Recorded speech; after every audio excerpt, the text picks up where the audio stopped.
Monitor off. Well, yeah, I guess. All right. Let's see what happens when I do this.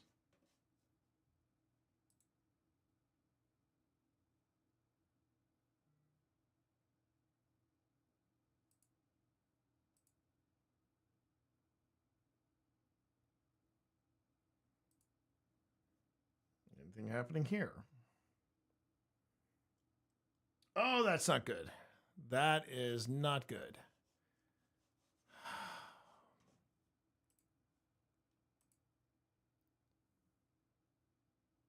Yeah, that's not good at all.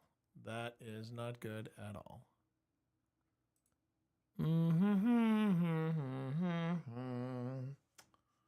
Okay. I'm trying to test chat. I'm trying to test whether or not we even have. Oh, for freak's sake, really? So I'm trying to see if we even have audio. If I don't have audio, well, that's not helping anybody. Now, I know my audio is fine, but the problem is the desktop audio. Thank you, Steve. Yeah, this has been so basically, Steve, I had a brownout and it completely foobarred my audio. My browser is no longer playing through, it's no longer, my desktop audio, my computer audio is no longer playing. That might be the issue. I didn't go native enough. Hang on a minute. That's it. Son of a bitch. There it is. Motherfucker. Oh my God.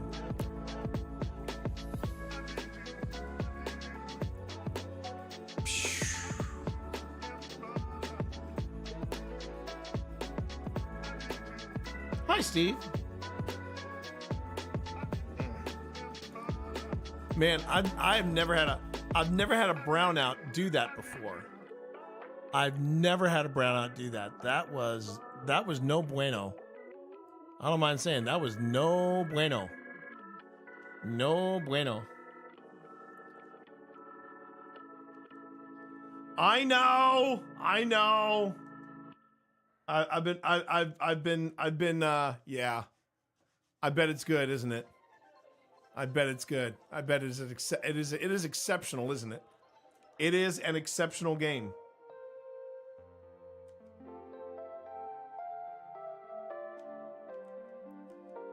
I was on a good groove too, and man, it's that is always hard.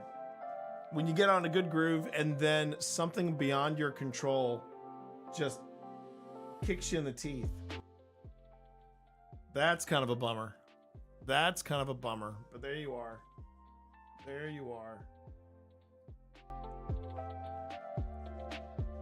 Had a good roll going. Let's see if I can get it back. I don't know if I can. But how are you, Steve? Oh my God, I had a feeling. I just saw that some people had gotten codes and they're playing Indiana Jones and the Great Circle. I'm like, nah, sons of bitches. Okay, good news is I didn't screw anything else up, like on my mixer or anything, so that's good.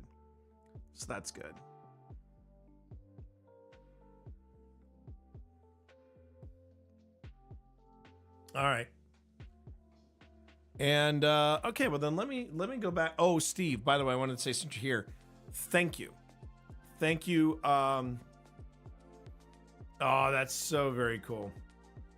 Thank you for the suggestion of looking up John Carpenter, and yeah, I think I found the perfect music for it.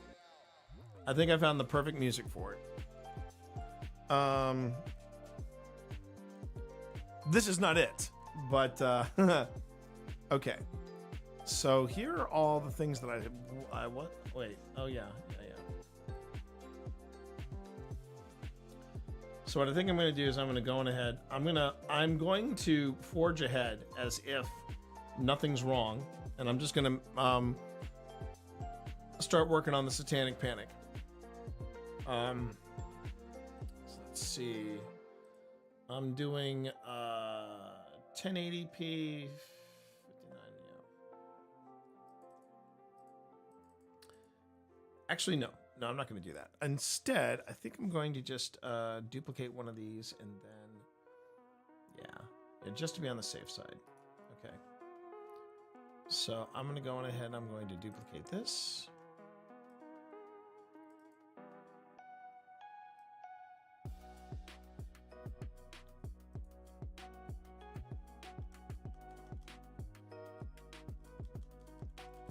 And we're calling this the history segment. Okay. And we're going to select all and delete. And we are going to start fresh.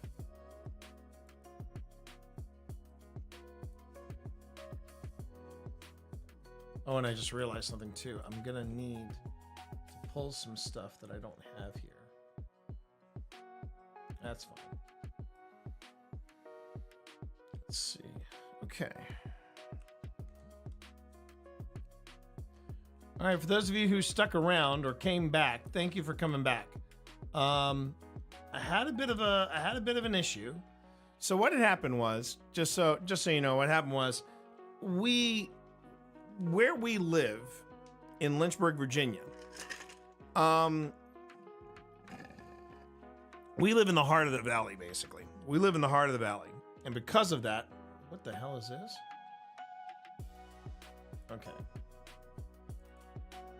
It's still imported in the stuff I needed. That's what matters.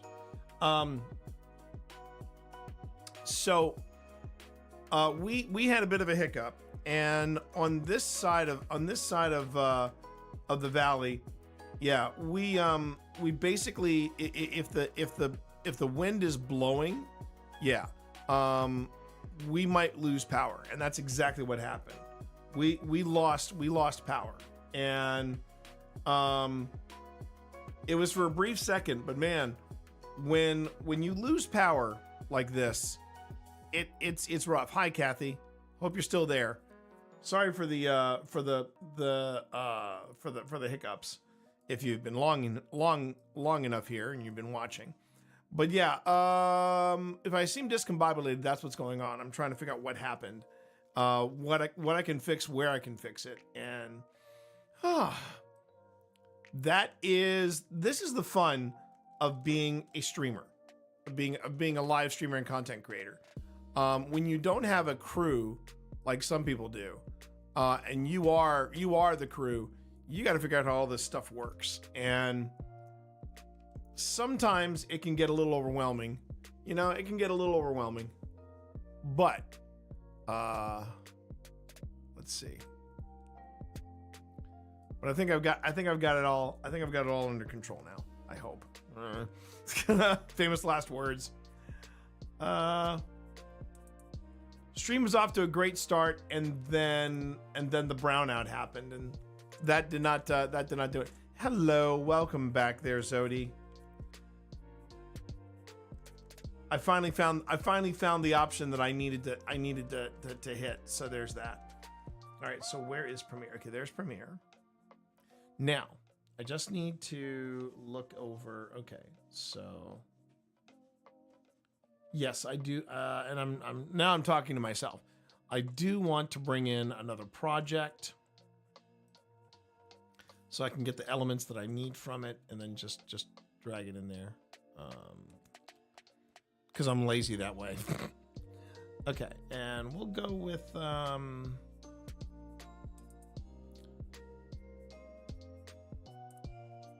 Octagon Mansion. And I'm just going to go Octagon Mansion version 2. It's going to say you need to update it because it's an old version. And that's fine. That's fine. Loading media. Yep, that's fine too.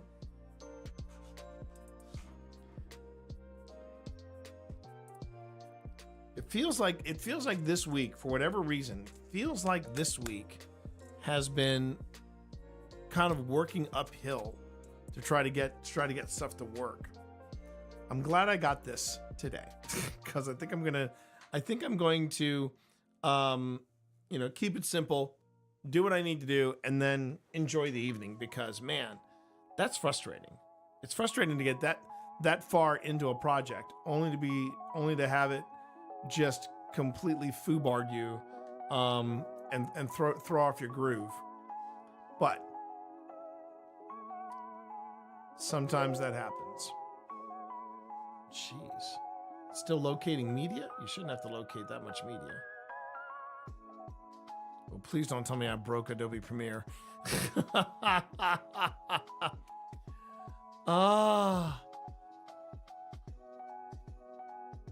I hate it when it happens. Totally throws off the vibe. It really does, Steve. It really does. And Steve, still waiting to hear.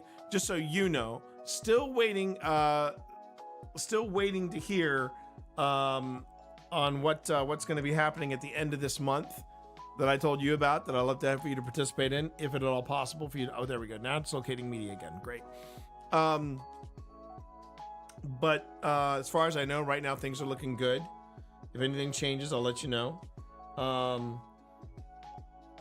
There was something I wanted to tell you, and for the life of me, I can't remember. But if it's important, I will let you know. But I did find some. I don't know if you are aware or if you've played around with Envanto Elements, but man, Envanto Elements. When I typed in John Carpenter, it said sounds. It actually has a command in there. I don't know if this is AI driven or not, but it said sounds. They said next time you're looking for music, say sounds like. So I went sounds like John Carpenter 80s horror. They didn't ask me for a link, so I sent them a link to something that is really called John Carpenter Synthwave, and the stuff they gave me was absolutely on point.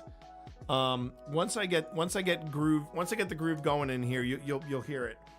I hope you're doing well. I cannot believe that it's already time for the Great Circle to be out. I might have to find a night to play that. Oh, I know what I wanted to show you. Check this card out, Steve. It's a magic card, but I have to show it to you. I've got to make sure I get a copy of this, or at least get a photo of it to win. But you'll notice that it says it is the Neglected Manor card, and I saw it and I said, "Oh my God, I love this.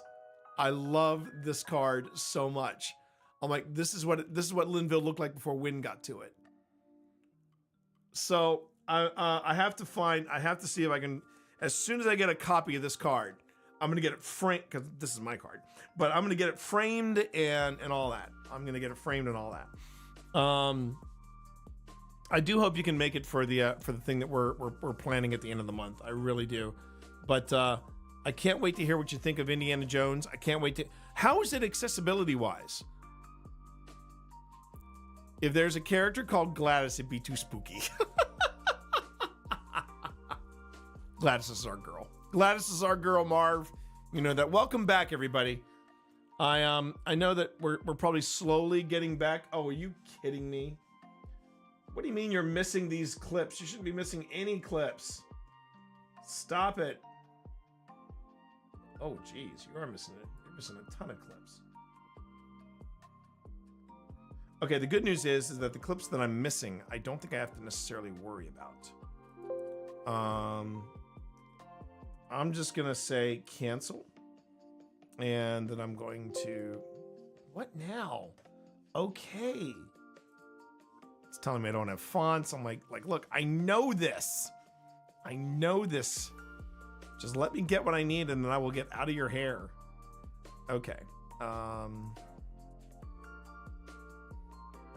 Let's see.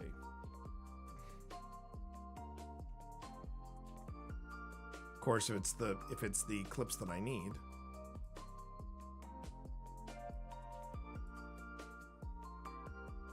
Crap! It's no, wait. Maybe it isn't. Maybe it is. Maybe it isn't.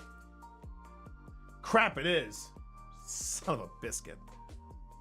Biscuits. Okay. All right. All right. All right. All right. I think I can make this work. I think I can figure out where all this crap is. I don't know why it's missing this stuff. This should not have changed at all. But okay.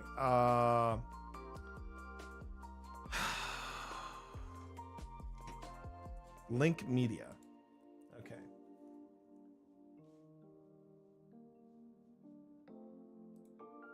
I don't know why I can't find this stuff. It's right here. Paranormal investigation. Old spirits. Show elements. And then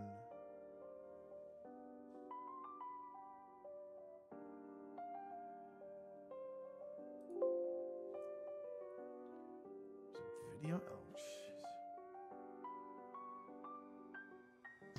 Hit to whoosh. Okay, so that I think that's accents. Yeah, there we go. There we go. There we go. It's 12. We're getting into the weeds now of production elements.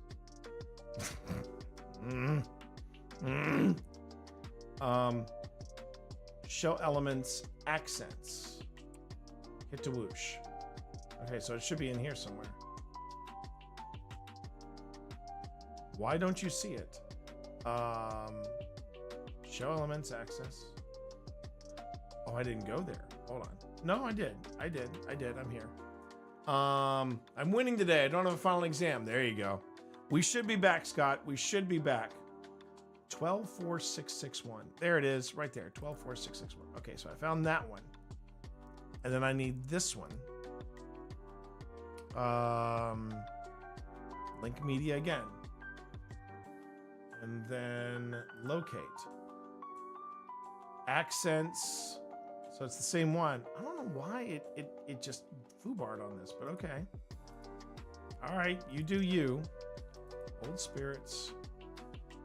Show elements. Accents. 165. All right, 165.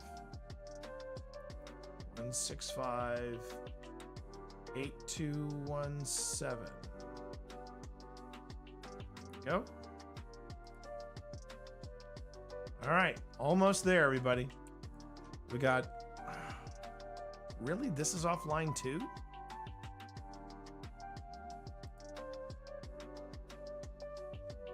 Logo transparent white.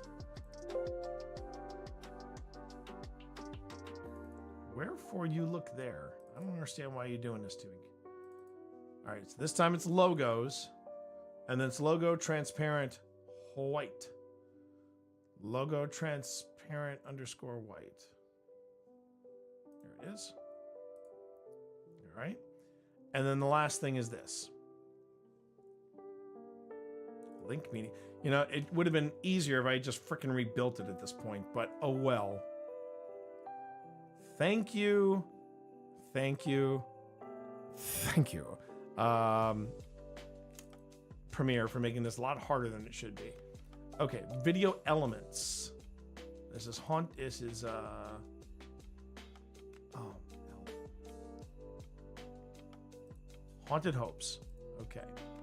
That's what I wanted. That's what I wanted. And after all that, we can now copy. Ow. And that's when my eyes start freaking out. Okay. We can now copy. And then I go here and I go paste.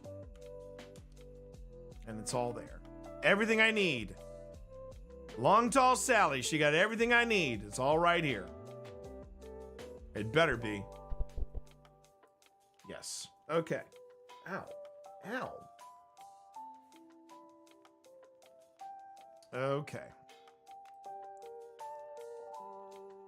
I can fix fonts another time. I'm not even gonna worry about fonts right now. Okay.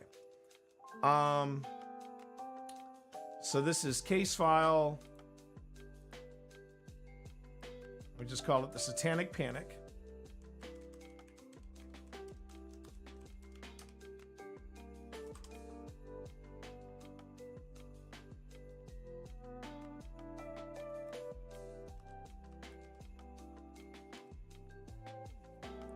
And the location is...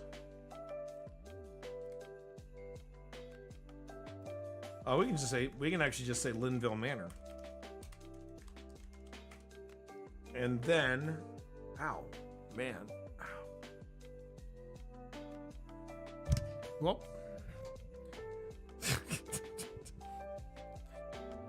come on, technology, don't fight against me. Don't fight against me.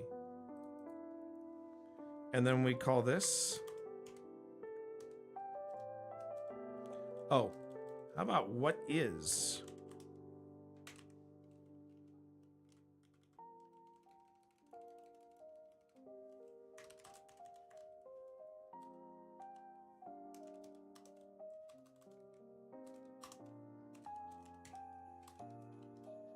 What is the Satanic Panic? All right.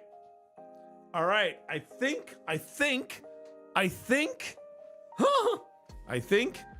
we're almost out of the woods. So I can now finally get into a groove here. So the first thing I'm going to do is I'm going to close this project. Let me close this project.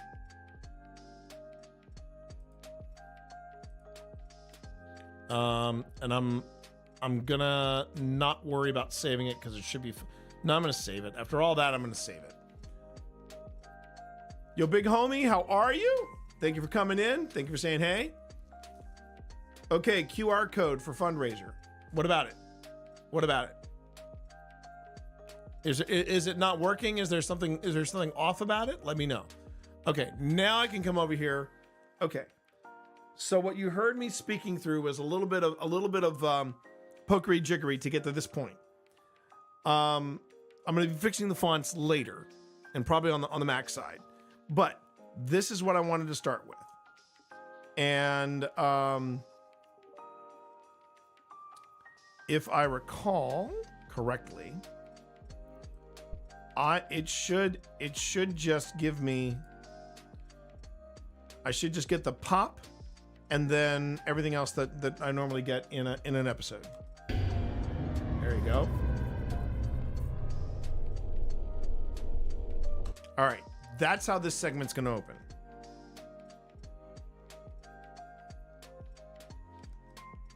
Okay, and now I'm going to...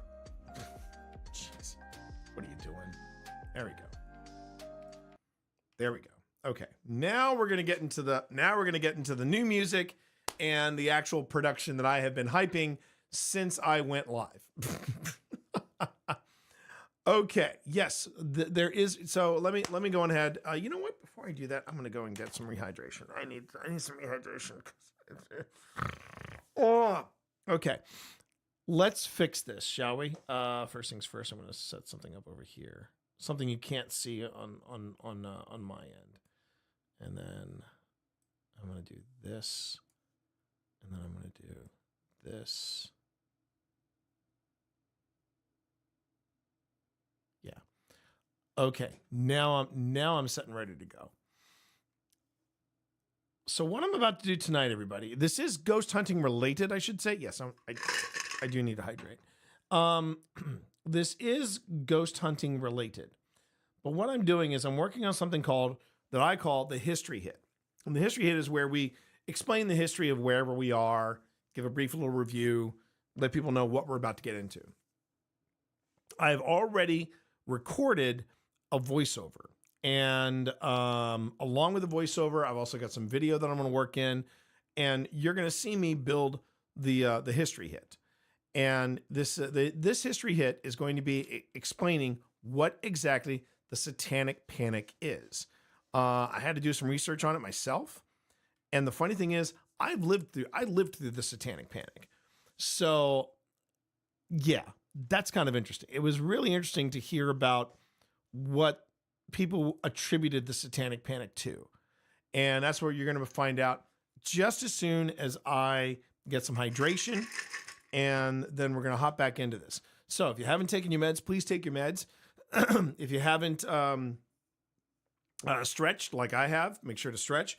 I'm also going to heat up. It's around here. Oh, it's out there. It's out there. I'm going to heat up my my heating pad for my foot because it's getting better, but because of what I did earlier this week, I kind of set myself back. But we're gonna fix that. Yeah, all this stuff. We're gonna get back into the groove right after this. I'm just gonna put the music that I was listening to back on. Sorry, everybody. This has been a crazier than usual stream. Bear with me. We're gonna get into the groove in just a moment. I will be right back.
Harris Heller is one of the most talented people out there, man. I tell you, I love his stuff.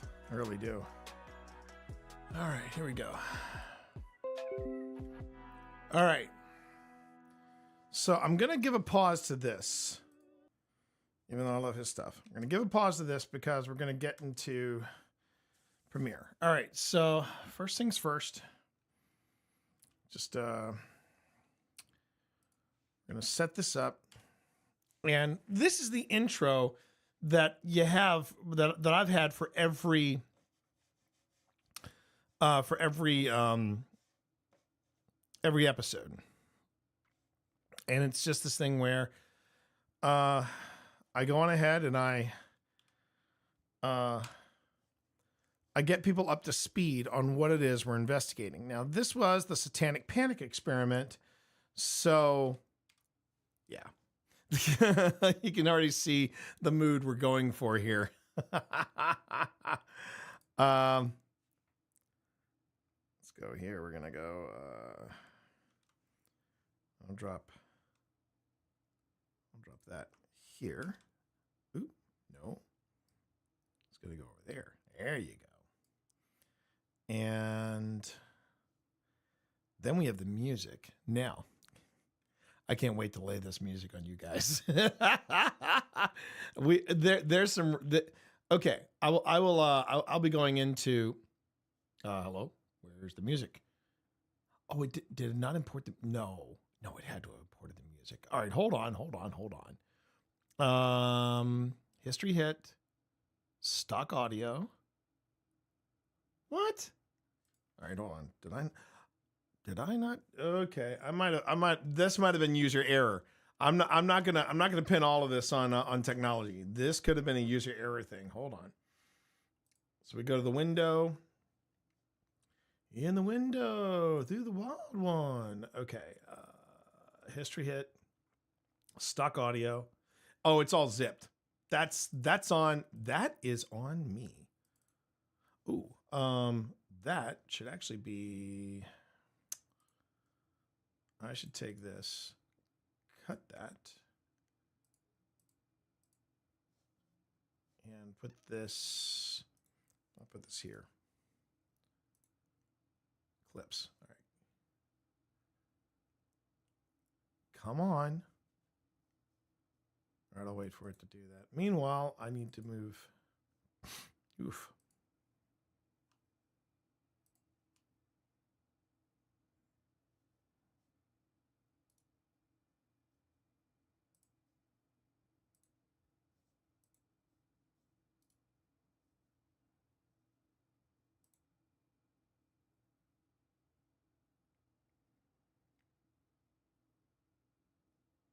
Okay, why is it doing that?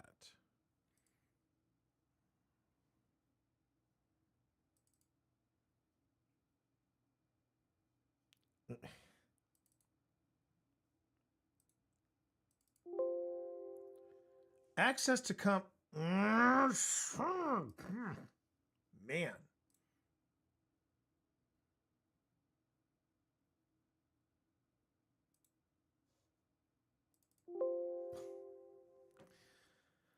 Okay. All right.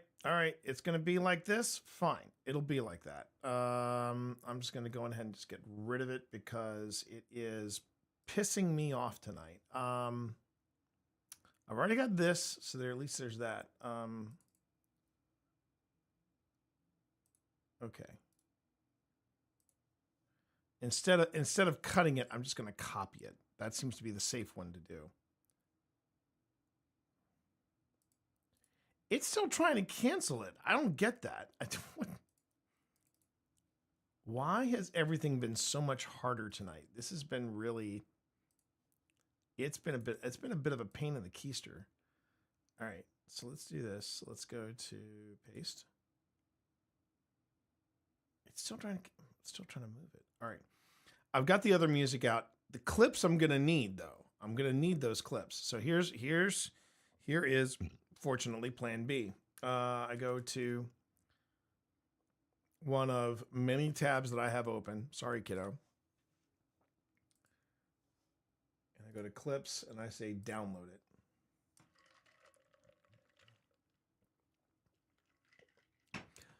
what kind of ticks me off is that they're saying, well, we're gonna have to zip a file. I'm like, you don't have to zip a file. These are small clips, but apparently, it had to zip these files. Thank you, Google. Thank you, frickin' Google. Okay, now let's go back to downloads. Let me open that up in a new window.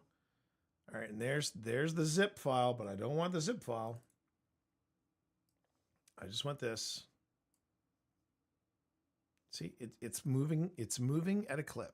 It's moving without any issue.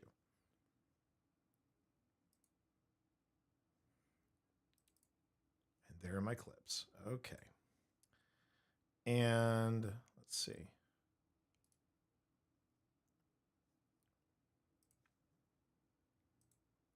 I'll clean this all up later. I just want to keep it simple right now. Sometimes technology can be just, it's good music to write to. Yeah, it's very. No.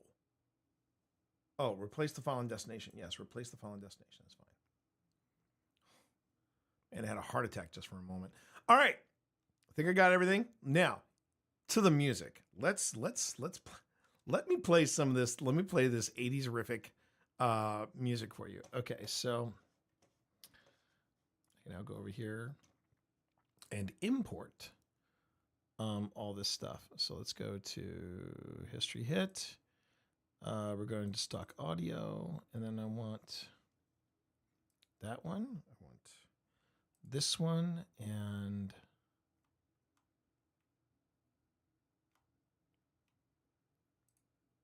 I think that's it. All right. 144, 120. Yes. Okay. So let me just check this one.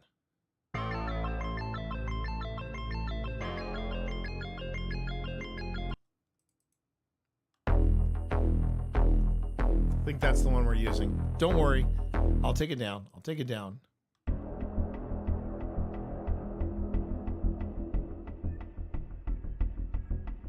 Okay, that's the one. Horror trailer, dark ambience. Perfect. Okay, and I'm gonna say, all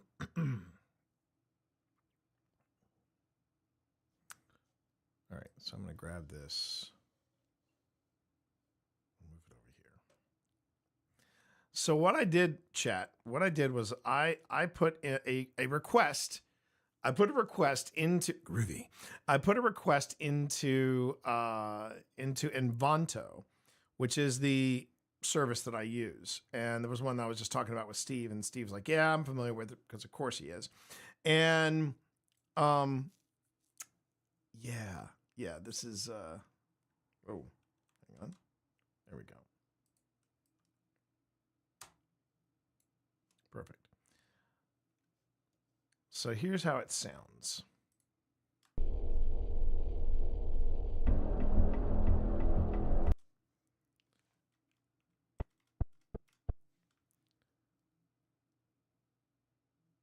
And then, let's see. Put something there. Go ahead by 5 seconds.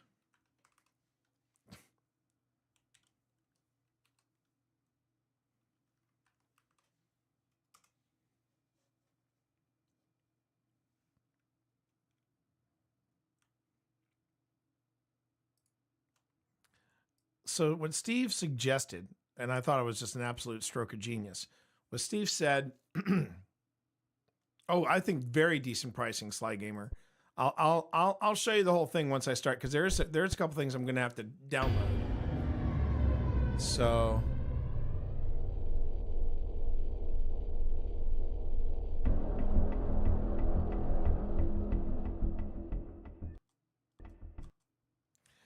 but the cool thing was that I I was asking Steve what he thought I should. I asked him. I said, should I use?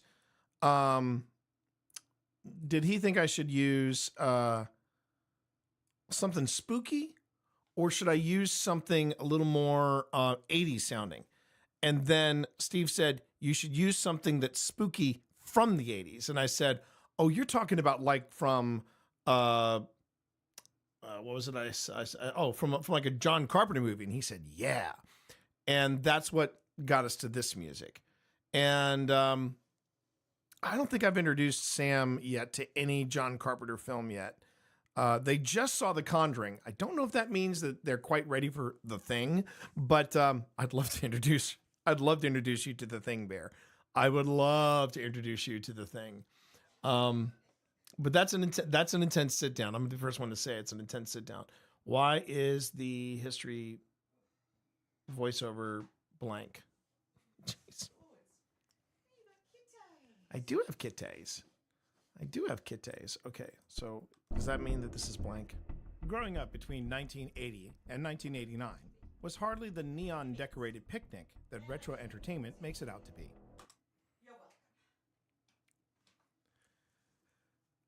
So I'm going to get to that, Robert. This is ghost hunting, but ghost hunting adjacent.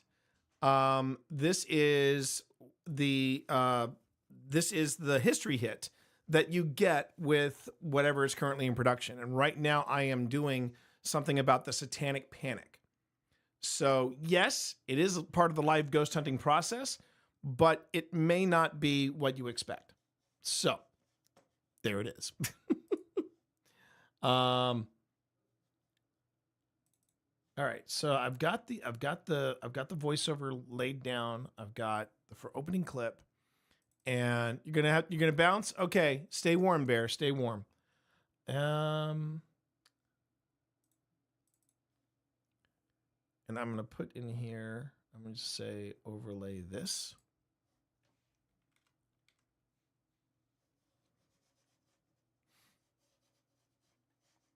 Okay.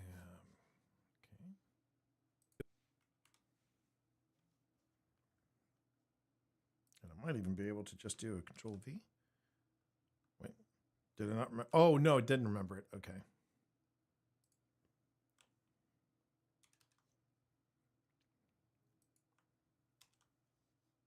And how you doing there, Screaming Dragon? Makes it out to be. Sure, you had video game arcades.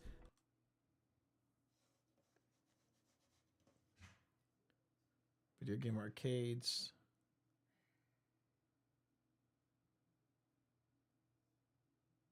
Huh.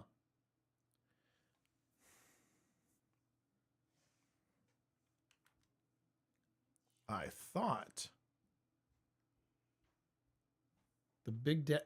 Yeah, that's yeah. I got that from I got that Big Daddy from Loot Crate. It was a BioShock theme, and yeah, it was a pretty decent Loot Crate, I thought. All right, let me see if they've got. This is going to be a long shot, but I'm going to go to stock video and then say, see if it has anything there. It does not. It does not. Although that could be kind of fun. That might be too 80s rific. See, I was looking for what I was looking for. Okay, let me see if I can find it here. Oh,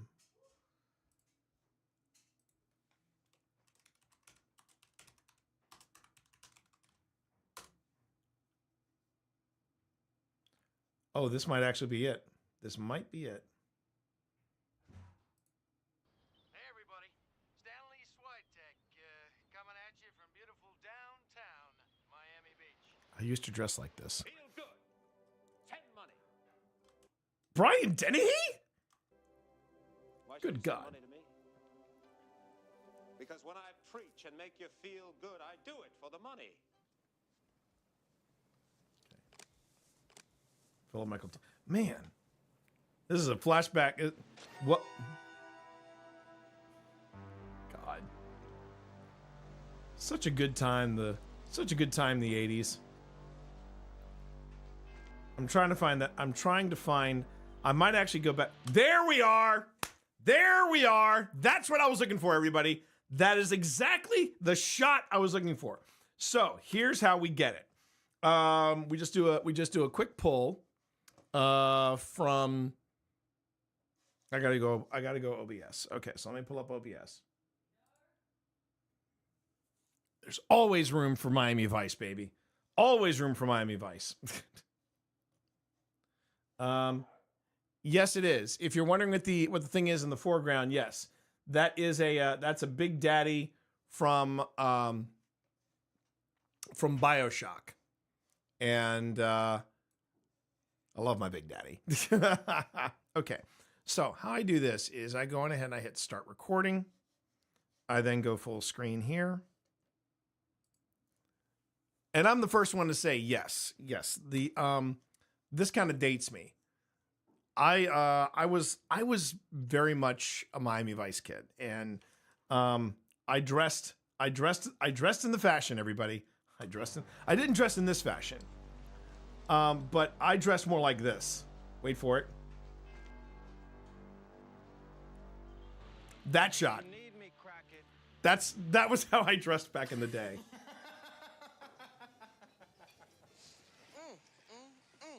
Oh, jeez. Oh, I remember that. I remember that. 5,000 street corners in Greater Miami. And Gumby here's got to pick ours. Sonny Crockett. Hello, sir. How are you? I was just checking out the view. Ernesto Guerrero. Okay, that's enough. I got the clip I needed. So I'm grabbing that. Did he really call him Gumby? That does not age well at all. Yeah, that's the upside downside of Miami Vice. When it was at its peak, it was brilliant television. But does it age well? Maybe not. Maybe not. Okay. But I will say this, Michael Mann, he has never lost his touch. He has never lost his touch. Michael Mann did a movie back in the day called Heat with Al Pacino and Robert De Niro and Val Kilmer.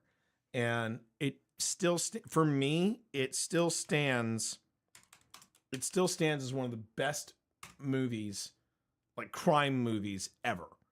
I freaking love Heat. Freaking love Heat. Okay. Now it's a brief moment, but that shot is money. Okay, so I gotta make that work. Let's see here. I'm gonna import. Nope. That's not what I wanted to do. I was in here. Okay. There we go. I'm gonna import in clips. Miami Vice. Hit open. All right, and I'm gonna pop up here. Funny thing about the guy who said Sonny Crockett. Yeah, that was none other than G. Gordon Liddy, as in the guy from Watergate, G. Gordon Liddy.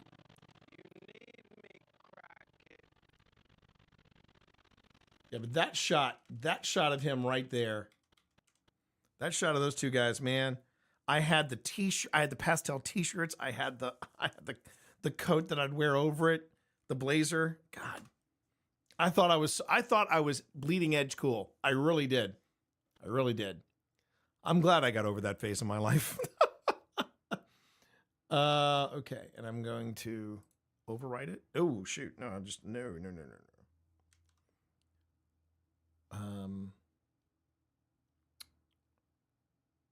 I just want the video. Shoot. All right. Close enough.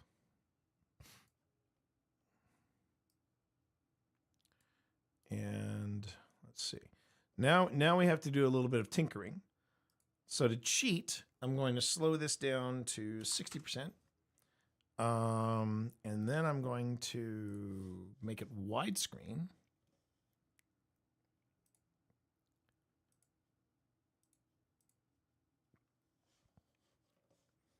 It kind of breaks my heart that there are people that don't remember or didn't live through the high fashion days of Miami Vice. It does. It brings a tear to my eye. It really does. No, it doesn't. I'm actually going to comment a little bit more about the style, the style of the 80s. Not quite done. Why don't you move it? There you go. There you go.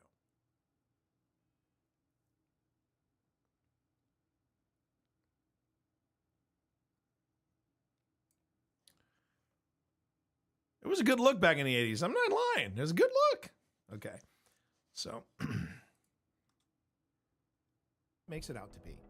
Sure, you had video game arcades, fashion. See how that does as a jump, as a cut. Game arcades, fashion is defined by popular television shows like Miami Vice and MTV. And then this one, this gem.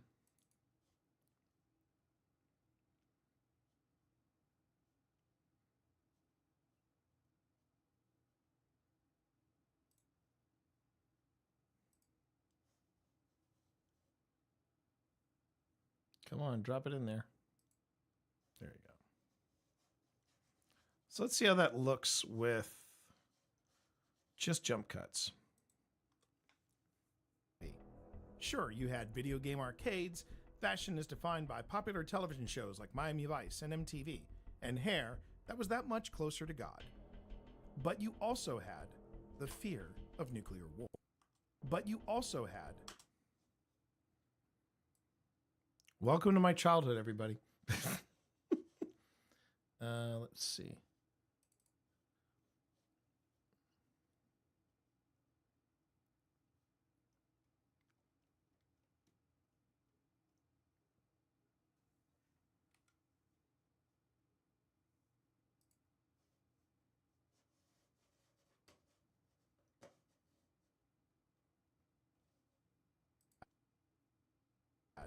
The fear of nuclear war. Ooh, which actually is too big for the screen. So I have to tell it to fit the frame. Much better. Oh, I wanted to do something a little different here. I wanted to do something a little different here. I wanted to do this. So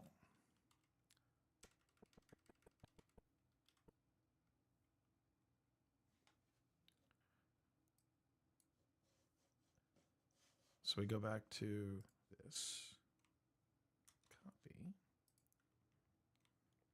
So one of the things that did not work.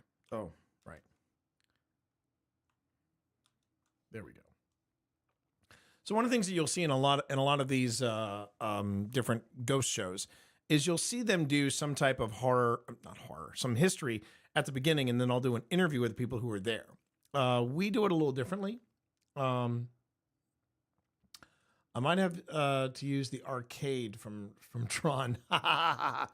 Don't worry, I will go into more stuff about this in a minute. But what we figured, what we would do at Old Spirits is instead of having interviews where we sit down with people and we hear their stories and so on and so forth, I thought it would be easier for us production wise if we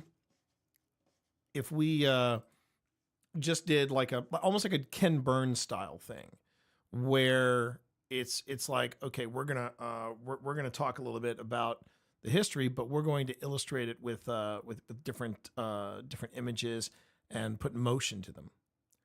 Like for example, this fear of nuclear war. I'm actually going to do this. I'm going to have that start at 15% of its original size. And then I'm going to move it over and then put it in this top corner. This top corner. And then that way I can get a little more visual stuff out of it. Now, the other thing we're going to do is go to the end of this segment, which is really understood. Adding to all of this, there we go. Oh, shoot. With the rise of McCarthy, roots of the Satanic Panic,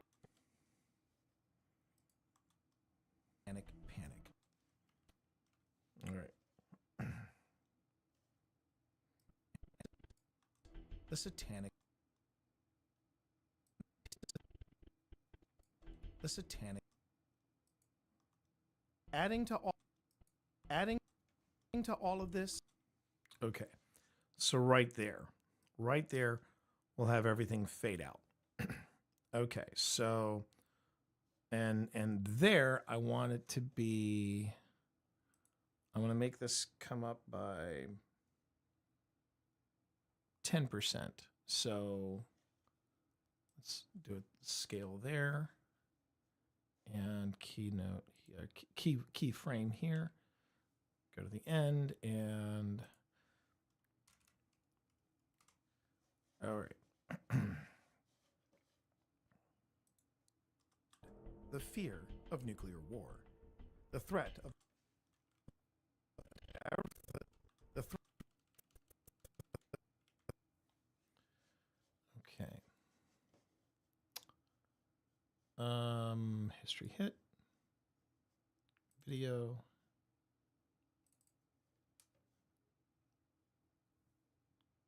And then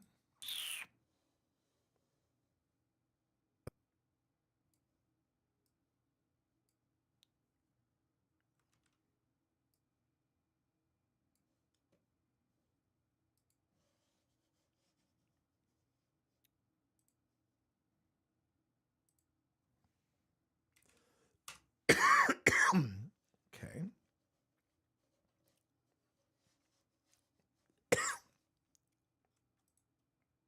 The threat of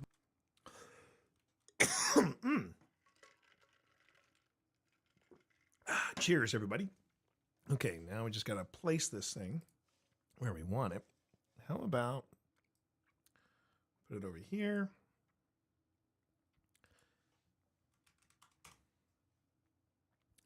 And then we go down.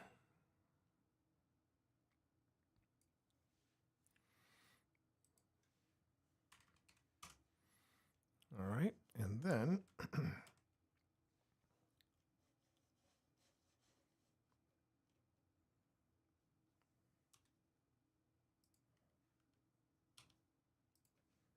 remove what we don't need.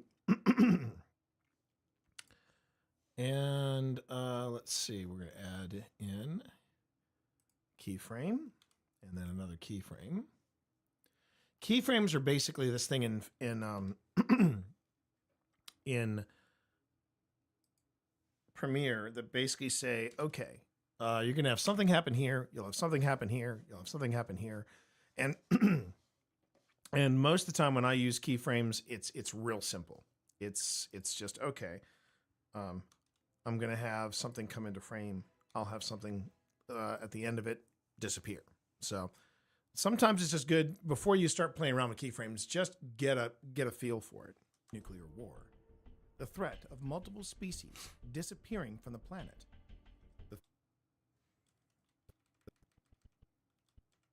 Okay.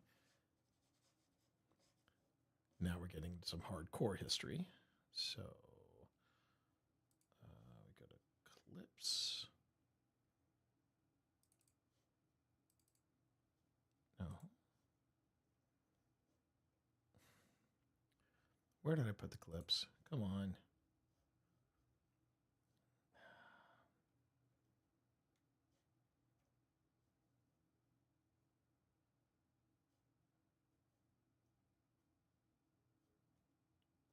Okay.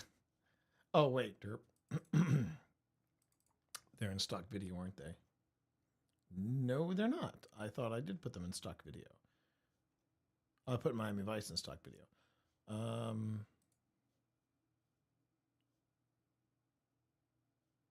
Okay, I thought I imported in the clips, but I guess I didn't. So I'll just go ahead and import them in now.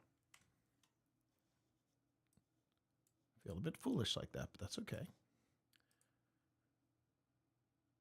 Boop. All right. So we have this one.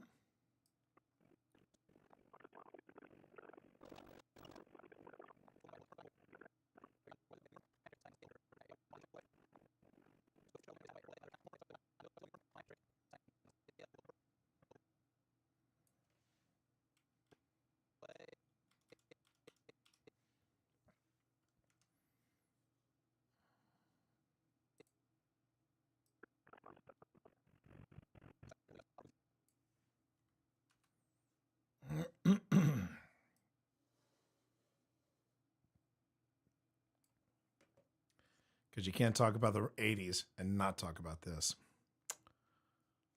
Let's see. Failures, those responsible technologies keep. Okay.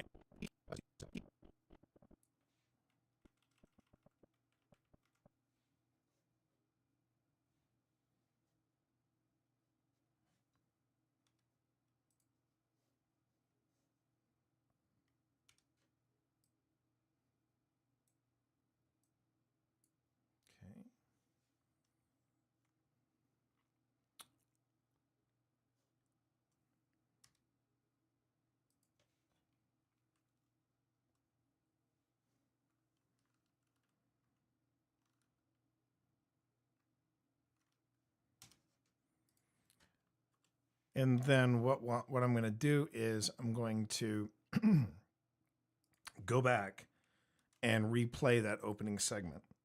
Now this is what is more commonly called a rough cut, and the rough cut is where we put the basics of it together, and then we watch it and we watch it and we watch it again. So yeah, that's how that works. Hey, yo, Ben. Good to see you here, Ben. So we have effects controls. Now this one I'm going to do a little differently. I'm going to put this at, I'm going to start this at 25.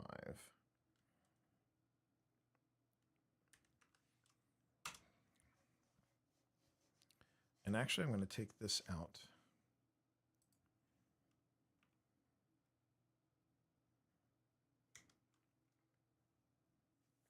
$25 is too small.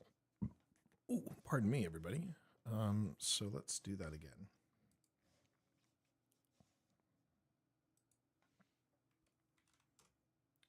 That's it right there. And then I'm going to move that up.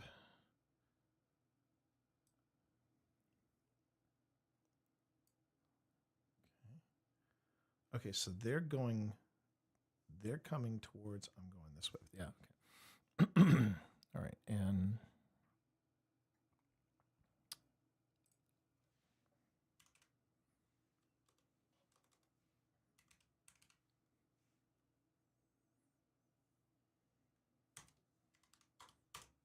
all right.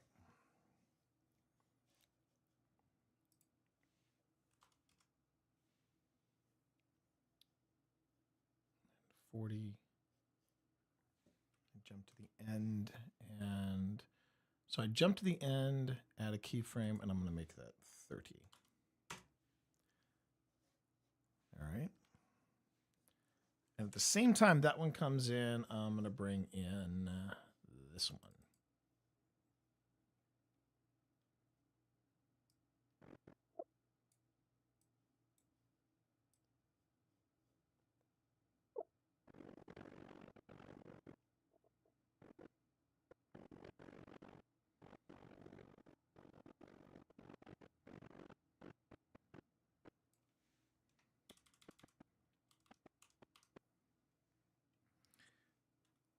Okay, and then we'll make that an endpoint. And then drag just video over. Oh, for frig's sake.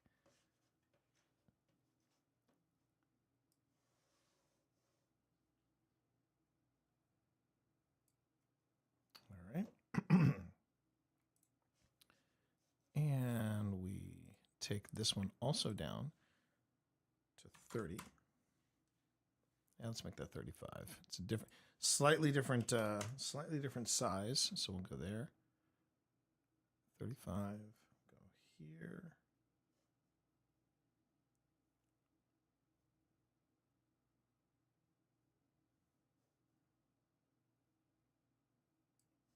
And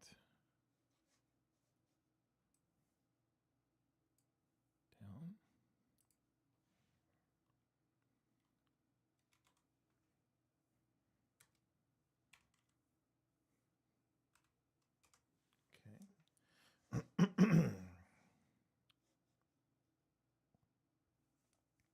Right. Actually, let me move that. Let me move that over right here. There we go.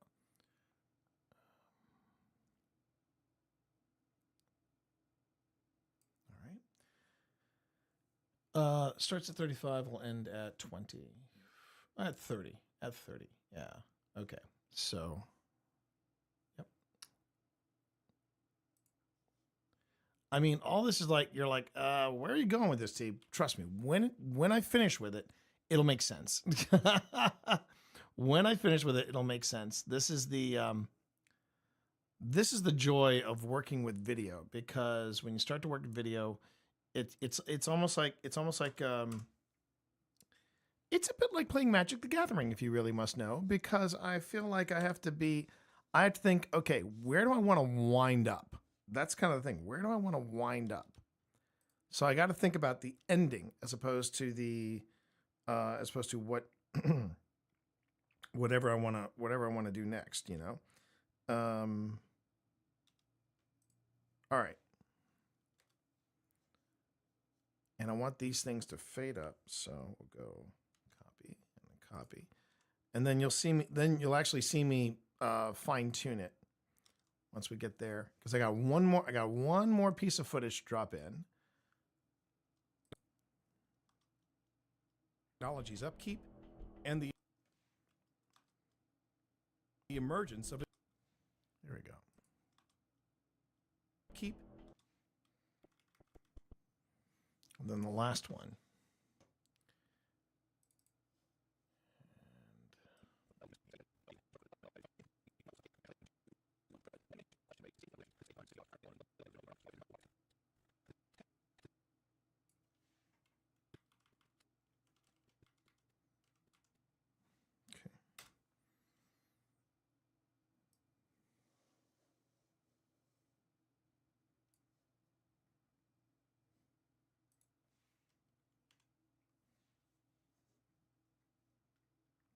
Oh, no, that's interesting. I'm not sure if I want to have that image. So I'm going to have to play around with that. Give me a moment, everybody, and then I'll have that done.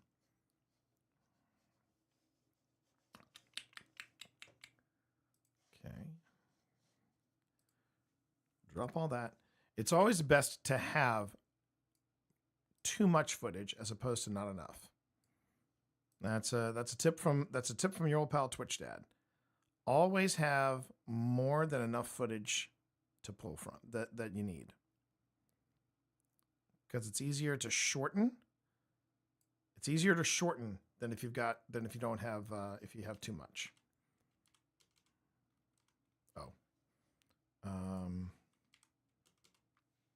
Okay, so I want to do this. I want to, slip that. So we're going to slip it.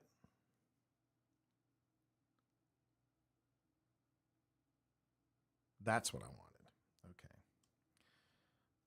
Okay. Okay.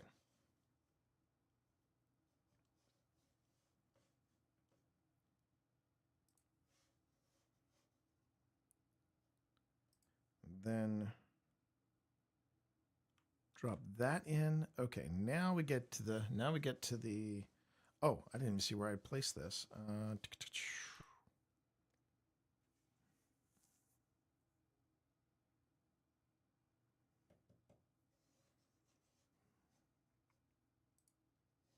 All right.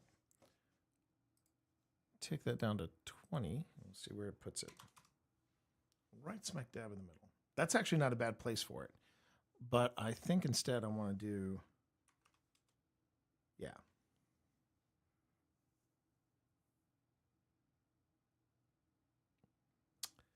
and we'll get even more artsy with this, and I'll say, put it at an angle of 4. And we're going to leave it at 40. And then I'll go on ahead and I'll do a keyframe for rotation and a keyframe for scale.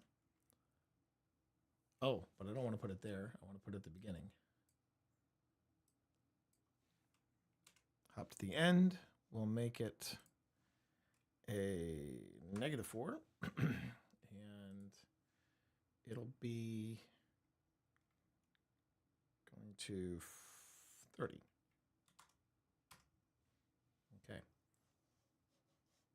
So let's see what this whole thing looks like now. Now that you've sat here and you're like, where's he going with all this? We'll start from the very beginning. And we'll be doing a lot of this tonight, at least for one part of it. As my dad likes to say, better to have it and not need it than to need it and not have it. Exactly. Exactly. Okay, here we go. So this is what we built so far.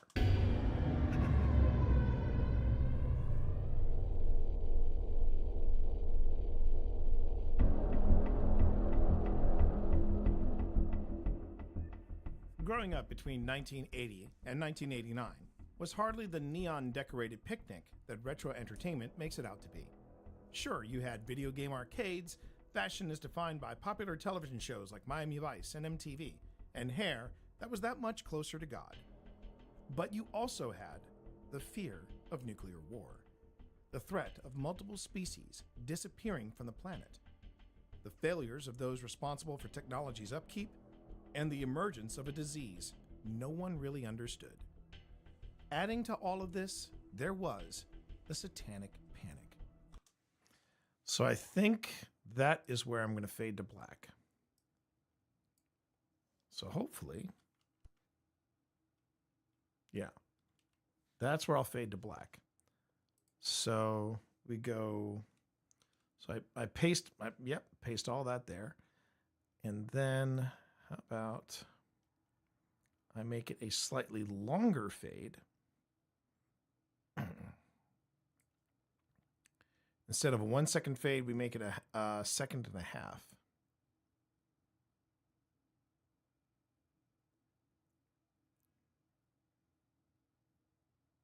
There we go. Let's see. 35. 35 and 35. Okay. The roots of the Satanic Panic are vague. The roots of the Satanic Panic are vague. Now I think I had did I have something?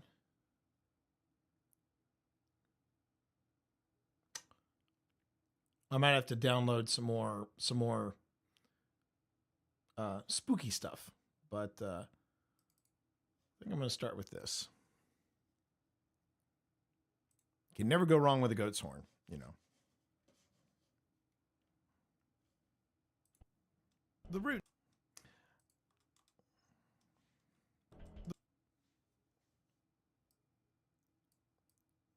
By the way, if anybody had any questions about, you know, video editing or anything like that, this is truly part of the process. I mean, yeah, it is, you know, everybody loves, you know, stuff they see on YouTube, but rarely do you see this side of it. You know what I mean? Everybody starts at this point, you know, whether it's Mr. Beast, whether it is Twin Paranormal, whether it is Amy's Crypt still here.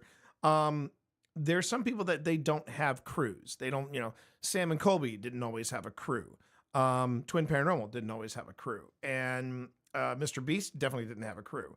But they all started here with basic video editing. And it's something that it's something that I've been doing for a long time. And I enjoy it. In a weird way, I get a lot of satisfaction out of it. I just feel like I'm good in this headspace, you know? All right, so here we go. The roots of the Satanic Panic are vague. Some speculation. And that's when we bring in this famous photo of yesteryear.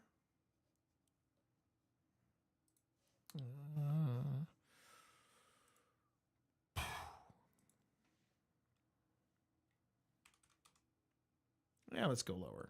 Let's zoom on. Let's zoom in on Mr. McCarthy.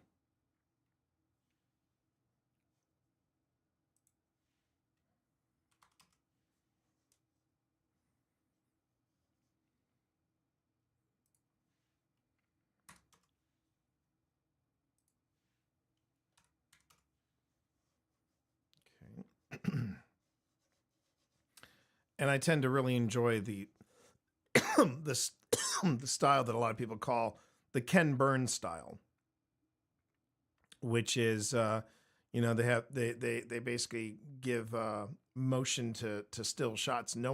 It was funny. No one had ever done no one had really capitalized off of that style until Ken Burns, and he's made it his own. He's definitely made it his own.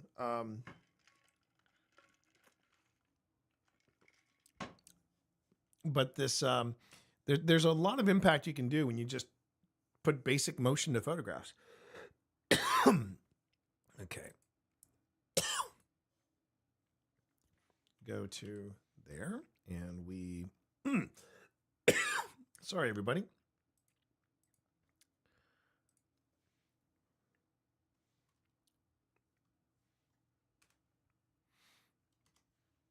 And we're going to bring him up to about that. Okay.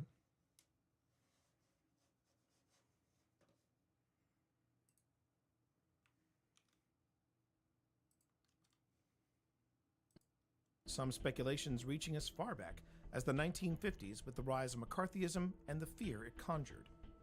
A constant thread within this mass hysteria was how all these sudden cases. Now here's where I think I might have to download some stuff. All these sudden cases within this mass hysteria. Okay, so did I not download? I'm looking at my stock, at the stock video that I dropped in here, and turns out I don't really have a lot of spooky demon content. So here's where you watch me. This is again part of the process. So the place that I was talking about, this website, it's called Envanto. Elements.envanto.com. And there you go. And I know that Sly, you were asking about this, so here we go. So let's say I need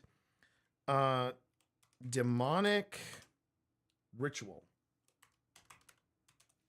So I make sure that I'm under stock video, and I say demonic ritual, and here's what they've got in stock.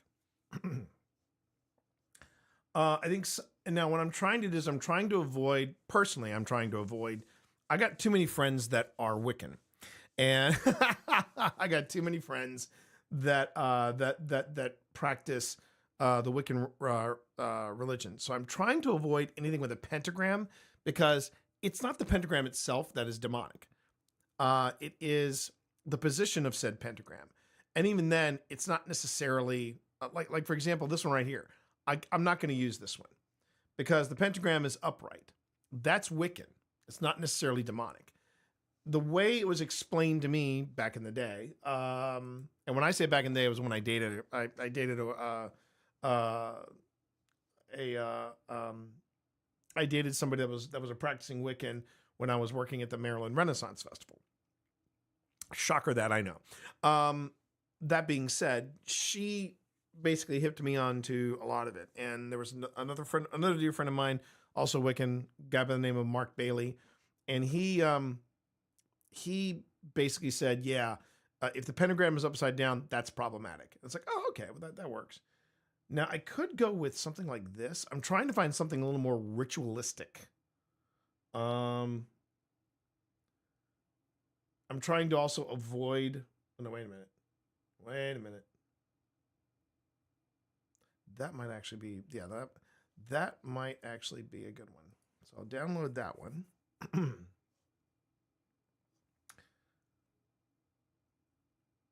But they really do have some good stuff in stock. I gotta admit, they really have some good stuff in stock. You just have whenever you're using stock video or stock footage, it's of course, Zodi. I'm trying to be good to everybody. It's, I mean, from a Christian kid to a pagan witch. It's what Christianity taught me, don't be a dick. So yeah, I'm trying to be very respectful of people and their religions. It's hard. It's hard because people like to make just like a paint with a broad brush, and it's like, you can do better. So I'm trying to do better. I'm trying to do better. So let me keep going down. Oh, wait.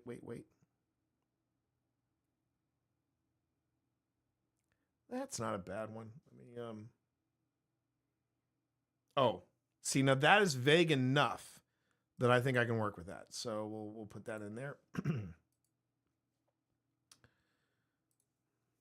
And see, a lot of this is CG. A lot of this is CG. It's not bad CG. It's not great CG either.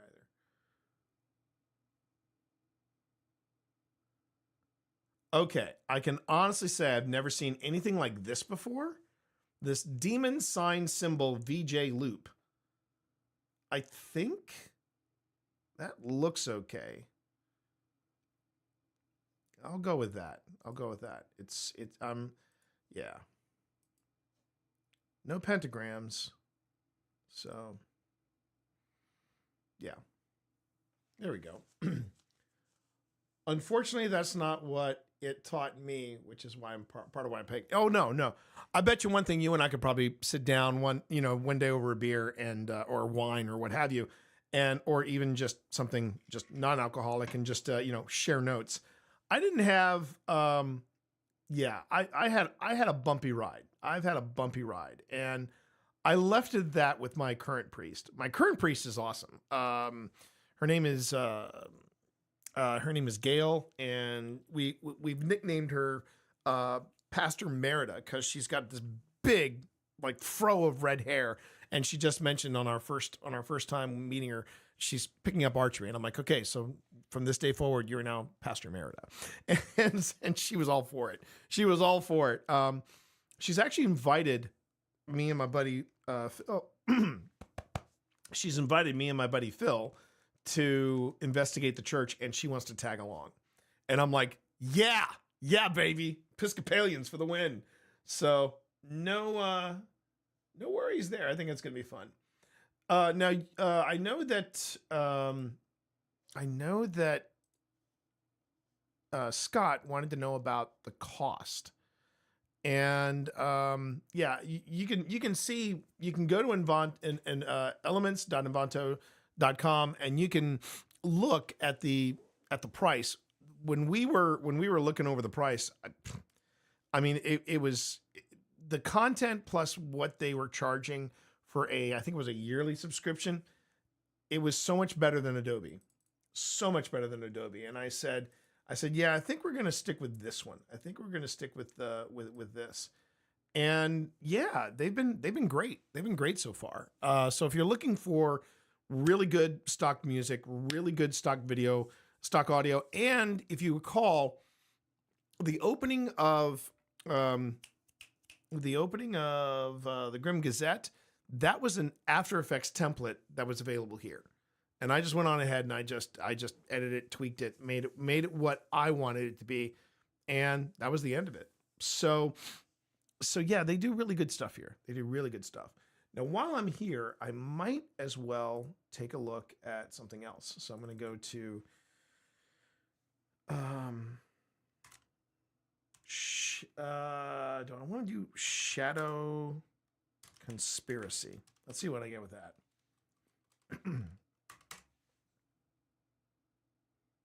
That's so good. That is so freaking good.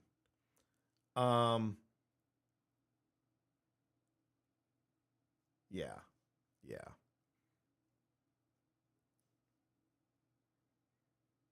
I'm looking for this kind of.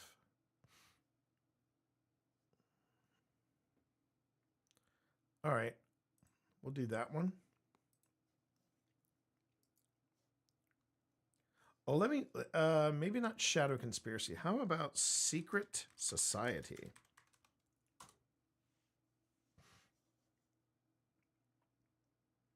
The problem with the masks and everything, I don't want it to necessarily be Eyes Wide Shut. That wasn't what I was looking for.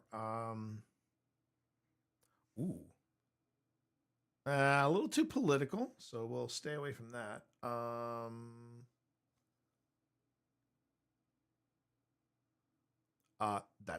There we go. That might actually be good. And let's see.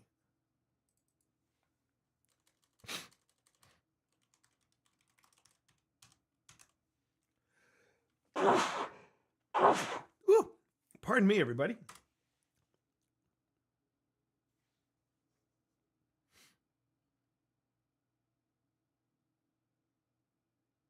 problem with picking on the Freemasons is I'm a big fan of National Treasure, and at the end they wound up being the good guys. So I don't know. Oh, thank you for that, Ben. Thank you for that that Christmas wish.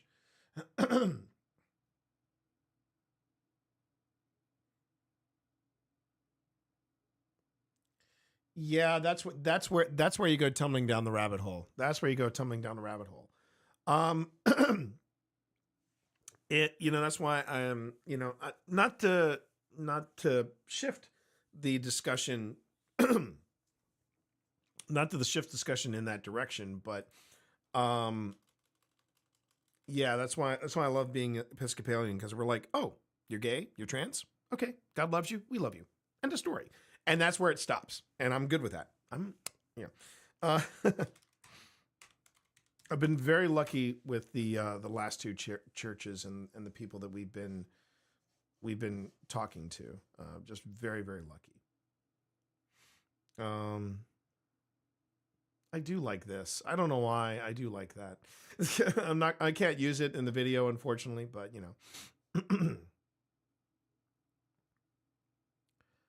that might actually work though. The guy scrolling on his phone. I kind of dig that. See if we can find anything else.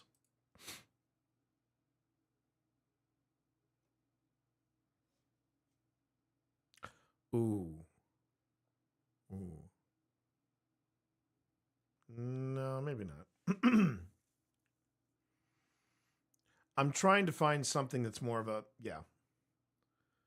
something like a, like a shadowy conspiracy, cabal, star chamber kind of thing.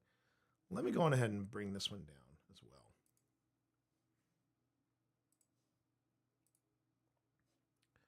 well. Okay, and then let's see.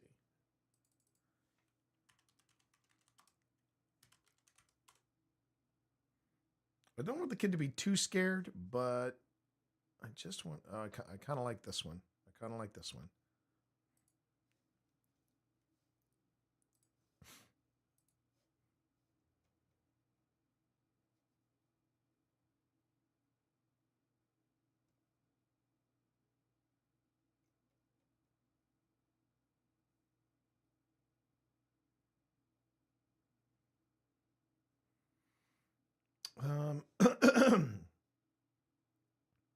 Actually, that might be even better.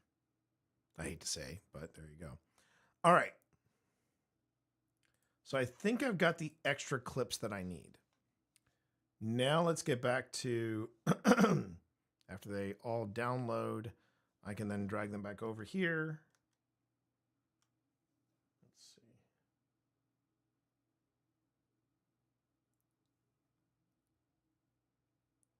Yep. All right. So we've got I've got the, right. Okay. Scared little boy. Business partners, handshake, scared child, businessman bribe, masked circle, old footage. I got yep, okay.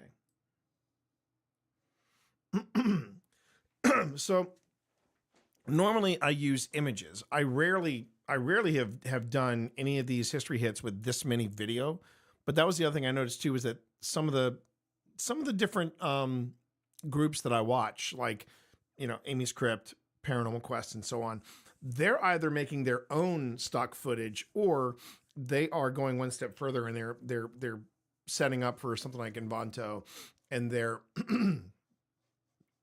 they're doing something there as well. So I'm like, okay, I think we can do that as well, and we'll see how it goes. $16.50 a month, not a bad price considering I make just under that in 1 hour at my work back. Yeah. Okay. See, so, and on the other thing too, is that if you put your, put this in as a business expense, it's a write-off. And, if you were asking me, do I get, my money's worth at $16.50 a month? Yes. based on the quality of the music that we download, the templates are great. If you know just enough to be dangerous with After Effects like I do, there's a lot you can do with this. Additionally, there's all the that explains how my Stark references landed easily. Now, and that's the other thing too. When you see me use stuff like Miami Vice and things like that, people are like, "Well, whoa. How can you use that?" Well, for one thing, I am repurposing the content. And also I'm talking about the content. Like, for example, I make a reference about the fashion of Miami Vice. And later on, you hear me talk about Dungeons and Dragons. Well, I can't really talk about Dungeons and Dragons and not have Dungeons and Dragons, there. There's some things you can do and some things you can't do with stock, and you got to be very, very careful about it. But it should be protected under fair use. And if you want to get a really good deep dive into how fair use works and the pros and cons, or not the pros and cons, but the difference between, say, like fair use and then something else like, a copyright violation, I would say look up Legal Eagle. He does a great breakdown of it, And he even says, I've got this thing that I use in my comments, you're in my show description, in every show description, saying that this content is protected. Feel free to use that on your descriptions as well. And we have. So I think that's good practice. All right, so I've got all of that. Let's move on back to this. And now I have to bring in all this new stuff that I just downloaded. All right, so I go to the history hit, I go to stock video, and we've got all of that. We've got that.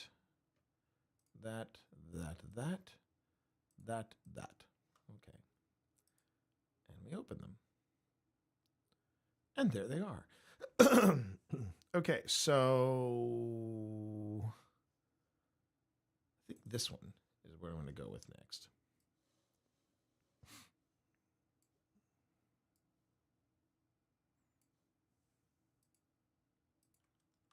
A constant thread within this mass hysteria. Oh my God. I wasn't expecting that. They actually mask it out for me? Okay, cool. I'll do that, yeah. Not the effect that I necessarily wanted, but sure. That'll work out great.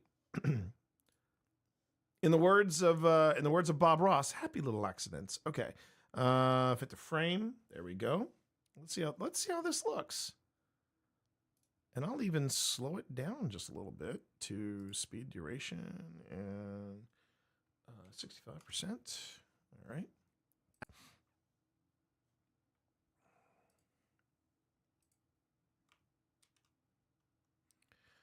And as I'm working on this video, let's not forget, I am still, even though we have crushed the goal, I am still doing the charity all month long. We're going to be raising money and awareness for the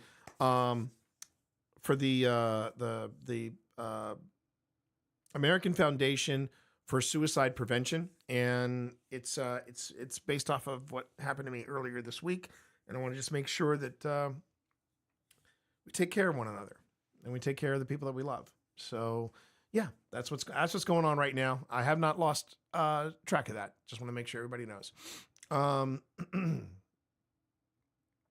So let's see what this looks like. A constant thread within this mass hysteria was how all these sudden cases of mental and physical harm reported ritualistic or organized abuse. Okay, now to make this work, I'll have to slow this down even more. So I'm going to make the speed duration of it now 60%. I just want to be able to make it to, okay, 50. Let's go 50. Maybe 55. I don't want it to go too slow, but I also don't want it to. I don't want it to. I don't want. I. Yeah, I'll go 50. I'll go 50. Why not?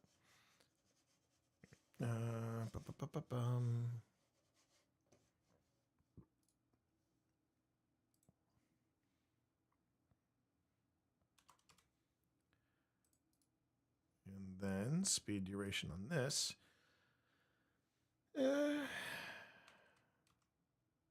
Ooh. What do I do with it? One of the best things about working with Premiere is you have unlimited undos. That's nice. I don't want to slow it down that much. There's some things you don't want to slow down to a point where people realize, oh, it's in slow motion. You just want to kind of fudge it to your needs.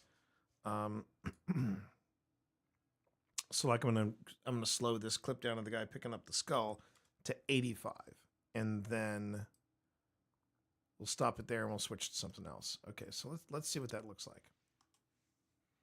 Mass hysteria was how all these sudden cases of mental and physical harm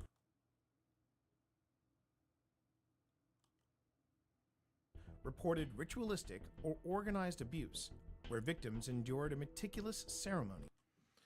Okay. And then when I say where victims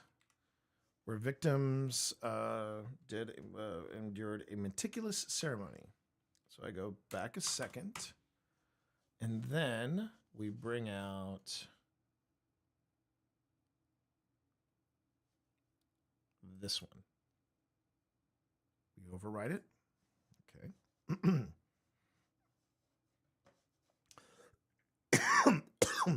And then we go, whoops. Nope, we don't.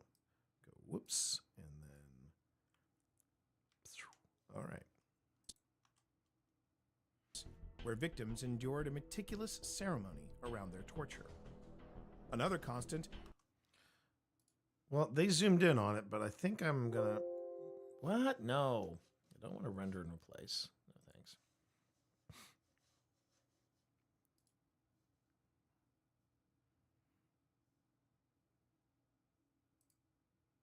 Much better. Okay. Ceremony around their torture. Another constant is traced back to a popular 1980. Okay, I'm gonna give you all a heads up. This is where things start getting weird. This was news to me about the origin of the Satanic Panic, and I'm still trying to process this in my brain. Another constant. All right, so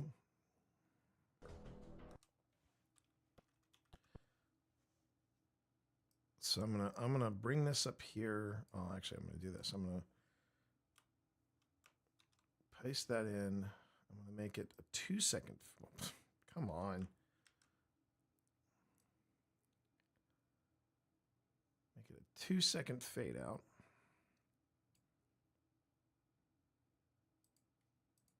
And thanks everybody for hanging out with me tonight. I certainly do appreciate it. I'm glad you all are here. This is, I do say I'm ghost hunting live, and technically I am. This is the history hit for our upcoming special, the Satanic Panic experiment. And yeah, I learned a lot in this. I learned a lot in this deep dive. So here we go. Another constant is traced back to a and then we fade in the popular book.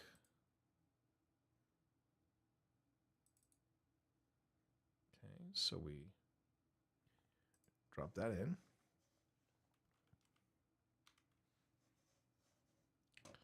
I don't know if this is big enough. Oh, nope, it's good. Okay. Were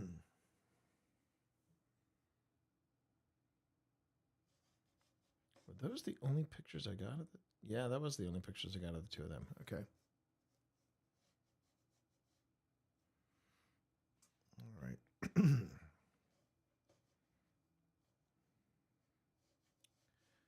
And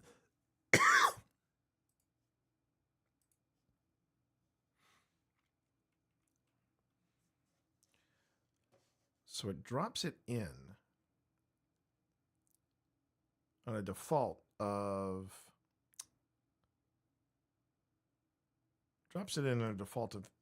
5 seconds.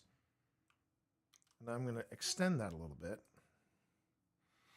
And we're going to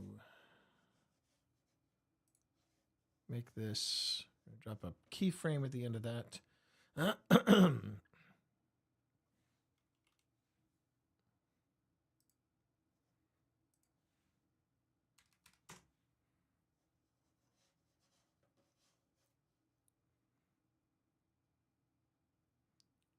Pretty sure I commented on the VODs about how much I learned through the videos. To me, history is one of the things that keeps me coming back to the paranormal.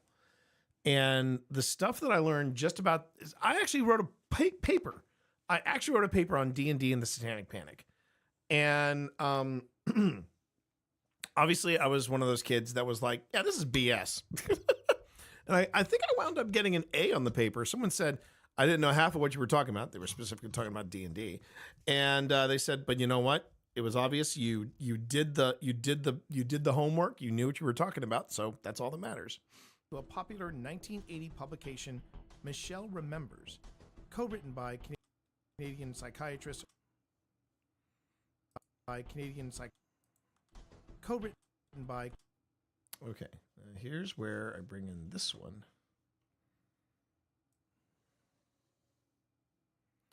Here's where it got weird for me.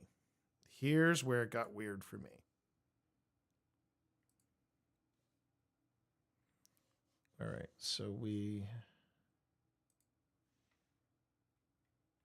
take it down to 85%. And then we're going to continue the scale down.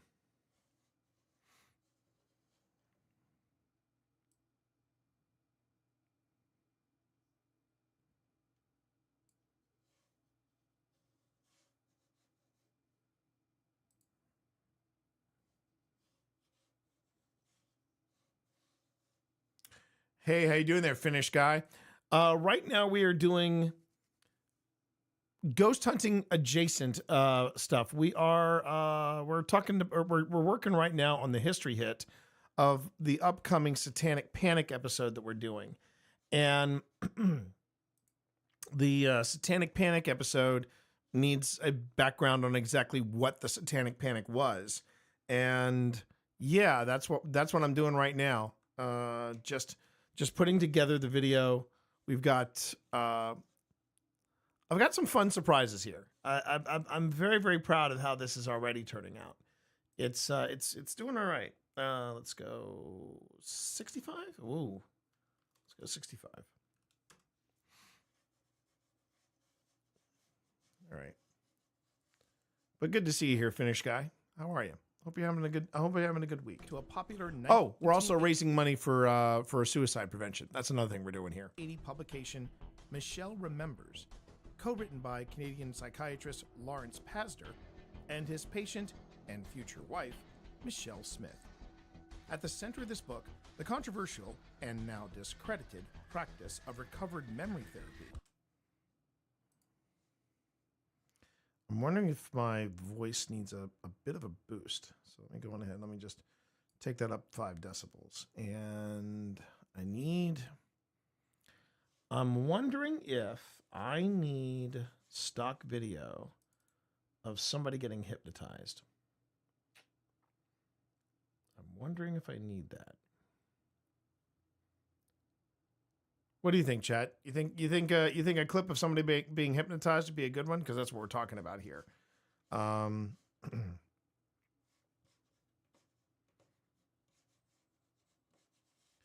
I'm also going to change the. Let me just see here. Yeah, I'll segue into this audio. No, I won't. Let's see. Just jump ship from Doug Stream. What's going on? Suicide's no joke. I'm also doing fine. In Finland, there is Independence Day, so I'm going to have to stay. Stay the whole night. All right. Well, there you go. Yeah. So what I'm doing is I'm doing what I call paranormal adjacent stuff. Damn it. What tab is this? Oh, okay. I know which tab this is. Anyway, so going back to what I was talking about. So yeah, we're doing paranormal adjacent stuff here, Iswoo. We are working on the history hit for the episode that's coming up. And the episode that's coming up is an episode that is called the Satanic Panic Experiment. And I basically do this before every episode. We have an episode that goes into the history of whatever it is we're about to do, or whatever it is we're about to investigate. And right now I'm doing something of a deep dive into something called the Satanic Panic, which happened it kicked up in the 80s, and I grew up in it. And you'll see why we're talking about the Satanic Panic in just a moment. All right, so I got this new music coming in, and what I want to do is I want to go on ahead and do something here. I'm also giving a free tutorial, if you will. By the way, welcome back, Spence. A free tutorial on Adobe Premiere, because this is the stuff. This is the software that I use. All right, so let's go back here. That's it. And I'm going to do a nice slow fade up. So about 4 seconds. Yeah, 3.5. We'll go 3.5. How are you feeling, by the way, Spence? You doing all right?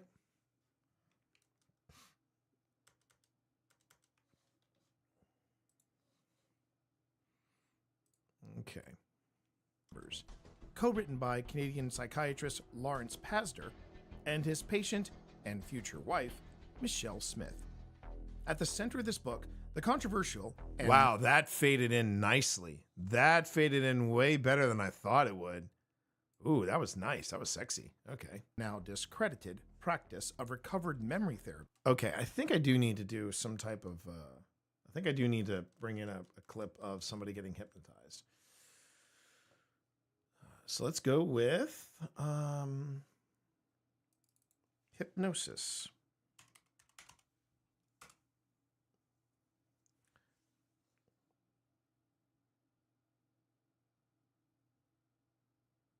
No, I don't think I need anybody beckoning somebody like this. Now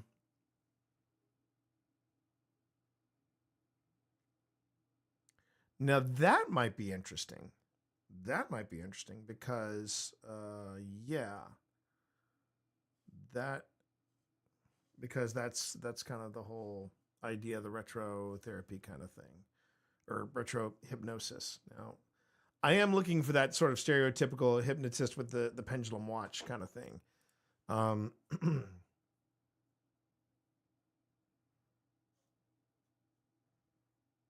She looks like she's warding off an evil spirit. I don't mind saying that. She does.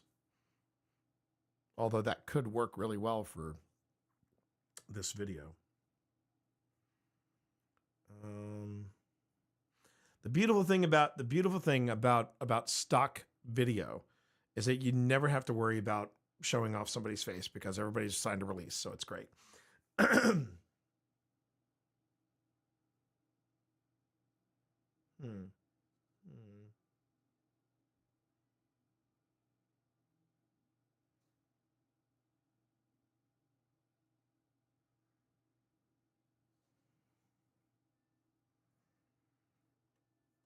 I think that might be the winner. That might be the winner chicken dinner. Right there. Okay.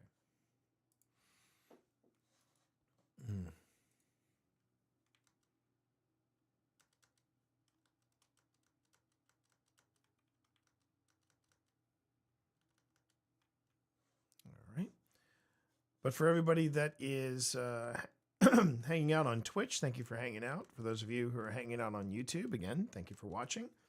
Don't worry if it sounds eerily quiet. I'm gonna be replaying all of this as soon as I copy some video over and also clear out the decks here.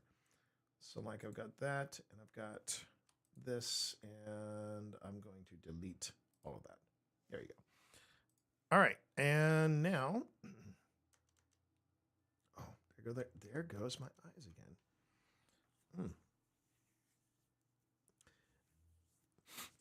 All right, where are you? Pop that up. And stock video. They really have terrific video on Envanto.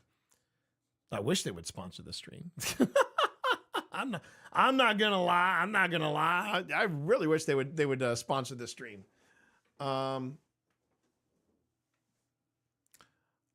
There's something about a surgery. Yeah, I'm glad you're doing. Yeah, Zodi, with Spence was not aware of this, but I was kind of multitasking because while I was on the suicide watch earlier this week, that was when I heard from Spence, and Spence was like, "Yeah, I'm heading back as I'm packing, I'm hearing, oh wait, well, this is happening to Spence," and I'm just like, "Hey," and I was actually planning to tell Pip, you might have to go and get her or get them when they're ready. And fortunately, that didn't work. Oh yeah, thank you, Cobalt. But we were ready. We were standing by. Spence has come through for me countless number of times on this stream and elsewhere. So, they're fam. All right, so let's see what we got here, and I'm gonna make sure that is fit to frame. Okay, here we go. And future wife, Michelle Smith. At the center of this book, the controversial and now discredited practice of recovered memory therapy made incredible claims about ritual abuse involving Smith. Ah, okay. Claims. Therapy made incredible. So on incredible is where I want it to fade up.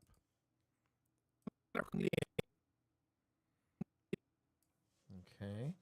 Do I have any good...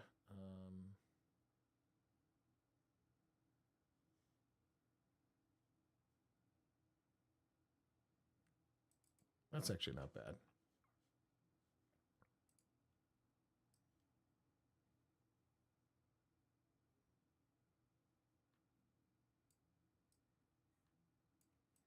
See, this is the part that I'm the first one to admit. I was stunned when I was hearing this. I was like, wait a minute. This guy wound up marrying this woman, and they were, this is where I felt like the whole notion of the Satanic Panic got really crazy. I mean, it was crazy enough, and I've got some stats at the end of this. I don't know if we're going to reach that, but the stats I had at the end of it made me go, unbelievable. So yeah. There we go. At the center of this book, the controversial and now discredited practice of recovered memory therapy. I'll see you there next. Made incredible claims about ritual abuse involving Smith.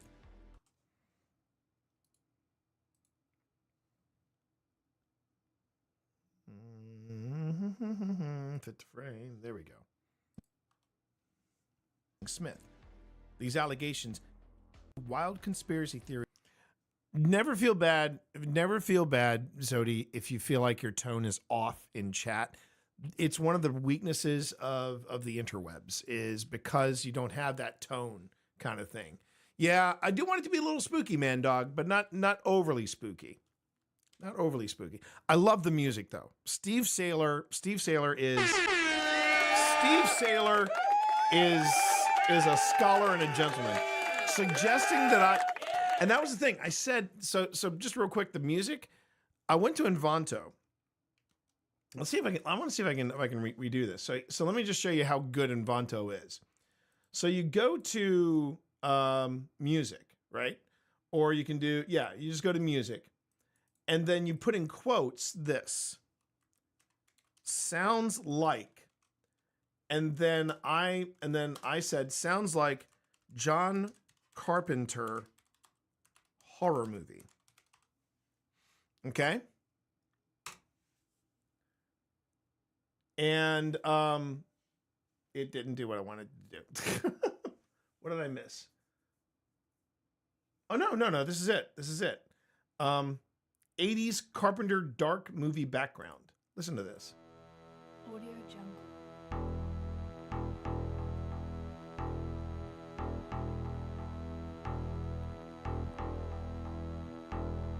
Audio Jungle.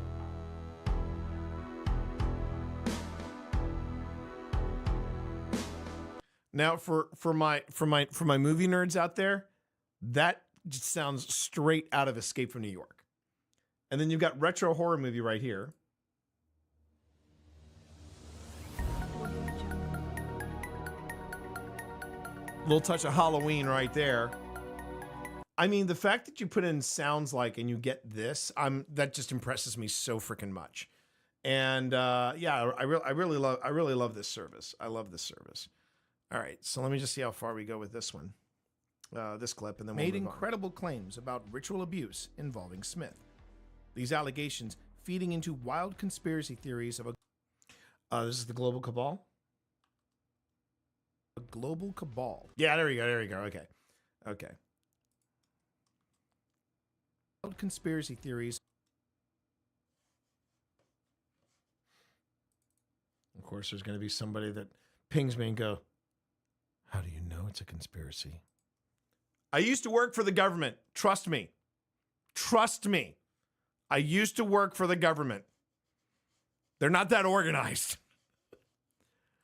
Look, I'm just going to come out and say it. It's hard enough in Destiny to do a to plan 6 gaming schedules around one event.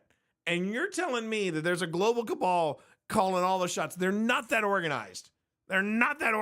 Trust me. Just throwing that out there. Thank you and good night. Welcome. Thank you for coming to my TED Talk. Okay. All right. All right.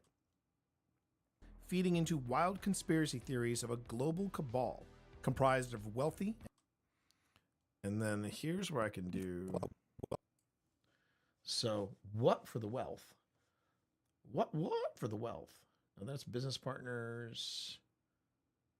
I thought I brought in one that was a bribe. Business partners making a handshake in dark shadows. Goat demon. I never used the goat demon. That's a bummer. Wait, is that the bribe? There's the bribe.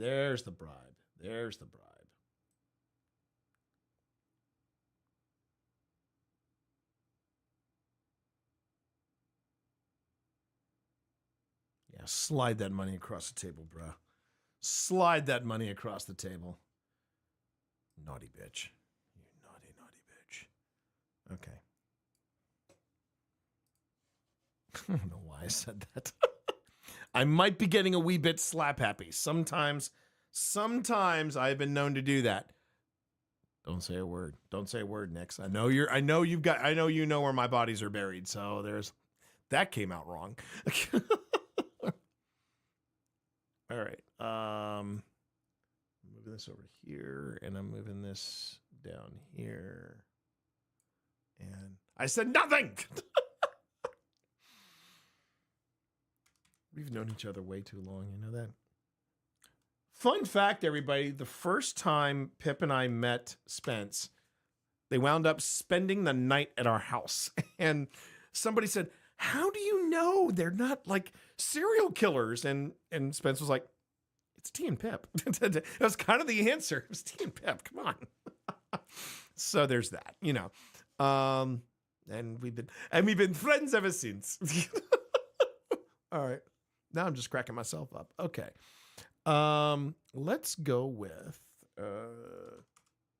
no, that's too small.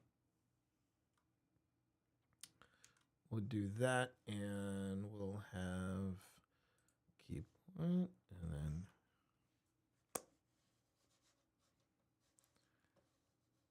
that's true. I'm trying to remember what we drank that night too. Oh, Spence, when you're able to, I can't remember. Do you do mead? I'm trying to remember if you did mead. Because we found a really good meadery up in our area, and I think we might need when you're able to, if you're able to, we might need to take you there.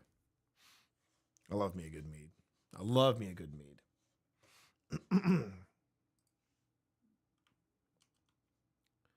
Okay. Comprised of wealthy and politically influential. I still can't believe that I got Gygax's name right. I convinced myself that I had said Gygax, or I'd said Gigax and not Gygax. The fact that I got it right, I mean, heck yeah, let's go. All right. Comprised of wealthy and politically influential individuals carrying out unspeakable acts. Individuals carrying out unspeakable acts. And then I think, I mean, I hate to use this image, but you know, it's part of the narrative, unfortunately, part of the narrative behind the Satanic Panic, sadly. I just had it. Where'd it go? Oh, there he is. Okay. Brah, you're up. Come on, brah. Brah. Brah.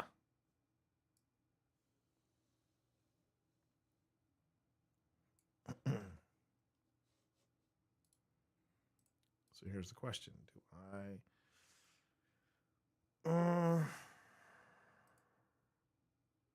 No, I'm gonna make him 25.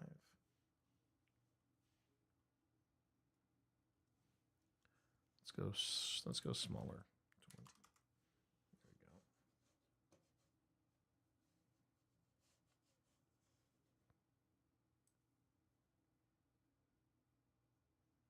But yeah, this was how effed up the Satanic Panic got.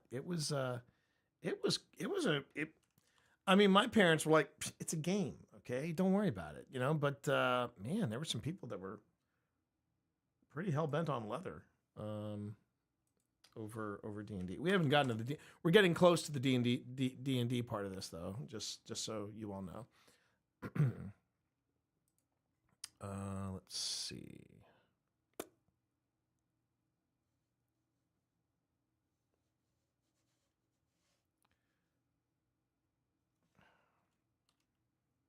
I have a feeling that we might have to make this segment.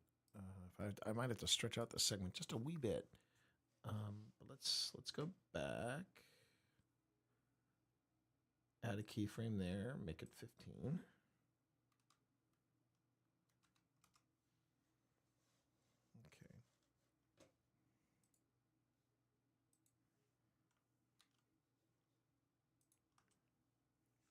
Many of them involving children. In these allegations, children were lured into these rituals through an indoctrination process. All right, so that's where I've got to stretch these things to.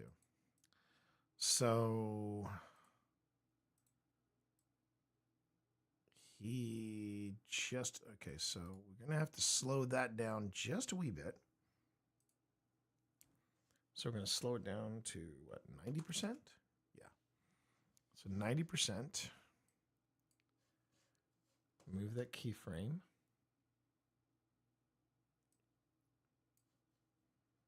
And we'll make it 10. These might have to be, yeah.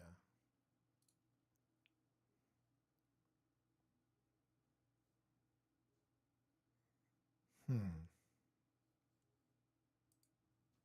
see what happens at 75. That's too slow. But what I can do is this. I can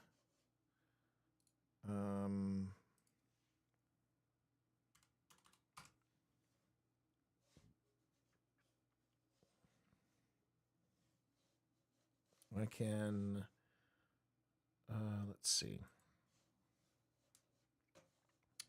Move the footage back to the beginning. And then see how far it goes. Yeah, now I only have to, you know, if I, See, if I take the speed duration of this clip and I turn it to like 95%, you're not going to notice that that's 5% slower. You shouldn't notice anyway. My pain levels are low enough that I'm not needing meds right now. That's fantastic. That's great to hear. That is great to hear. Fantastic. I'm glad to hear that. Okay, now for the folks in the ritual. I think I can get away with slowing them down to maybe even 60%. That might be too much. Let's take it down to 75%.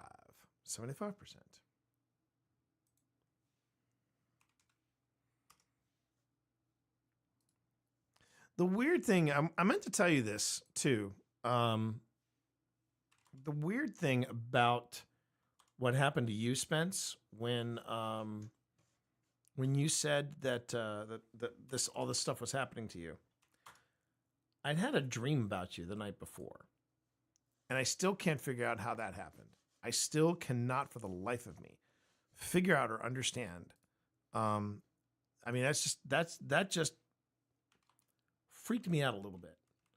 I don't mean that in a mean way. I just mean, like, you know, I've never had that happen before, where I've dreamt about somebody and then suddenly, you know, something happened. It just kind of caught me off guard.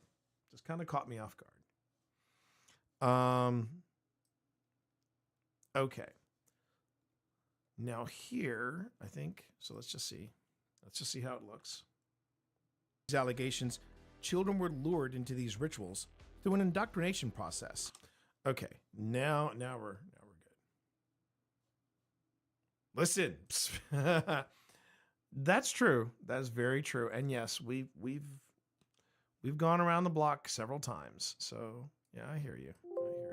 Whoop, what? Oh, I can't do that, can't I? Okay, how about that? 2. Okay, why is my keyboard now suddenly deciding to be... Why is my keyboard deciding to spit the dummy?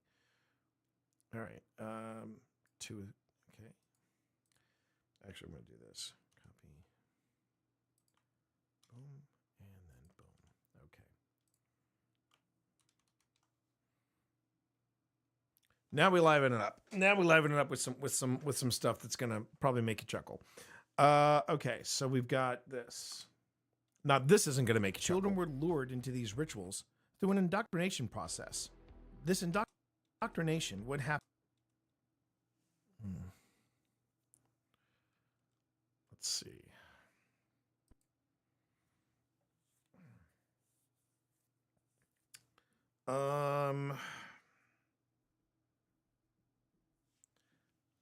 Sorry, I need to check my clips again and just see if I have what I need. I do not.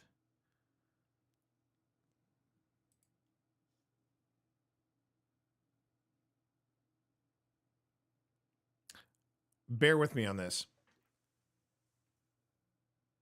Ziggy, when did Three's Company air? Ziggy, when did Three's Company first air? Ziggy, when did the television show Three's Company air?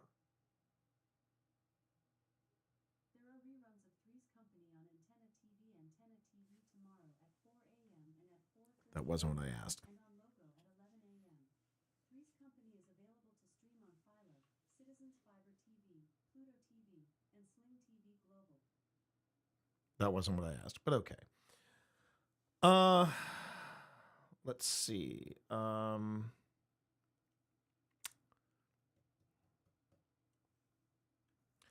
You know what? I think I know where to go for this. I turns out I'm gonna have to grab one more clip from Tay Interwebs, and I just have to figure out if it's yeah. Just give me a minute. I'm thinking. I believe that I believe that is probably the best one I can use. Let me just go back here. Let's go with.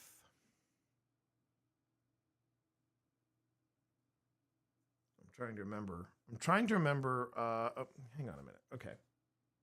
We'll do this.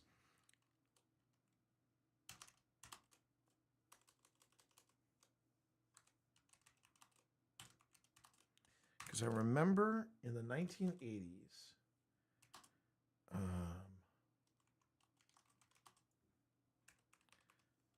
I remember The Spy Who Loved Me was in the 70s.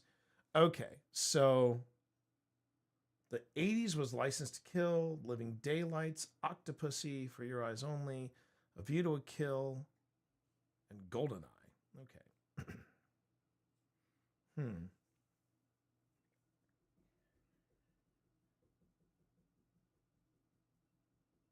Maybe Octopussy. Maybe that's the one. I mean, it's kind of obvious, but yeah, I think that might be the one. Hey, everybody. Stanley Switek, coming at you from Okay.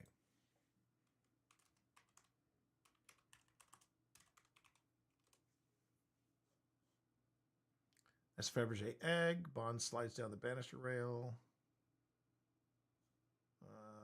Let's see.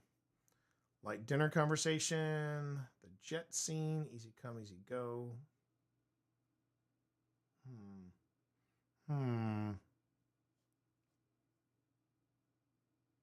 Trying to think of one of the saucier scenes in Octopussy. I could probably just get away with just showing the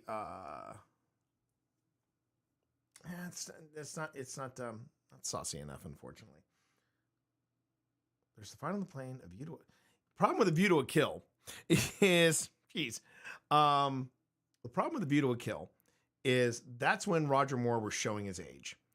That was when Roger Moore really kind of started showing his age. I have a clip coming up where I talk about promiscuity, as it was. Yeah. Ooh. Hang on.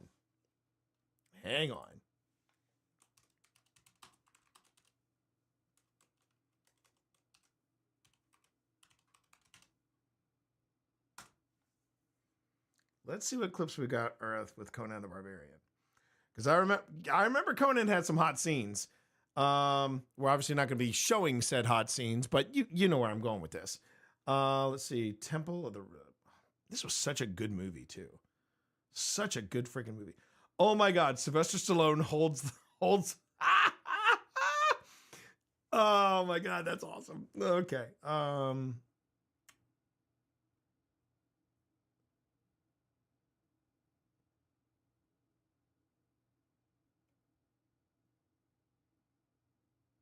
Predator 4 trailer. Now we got all the fan-made stuff.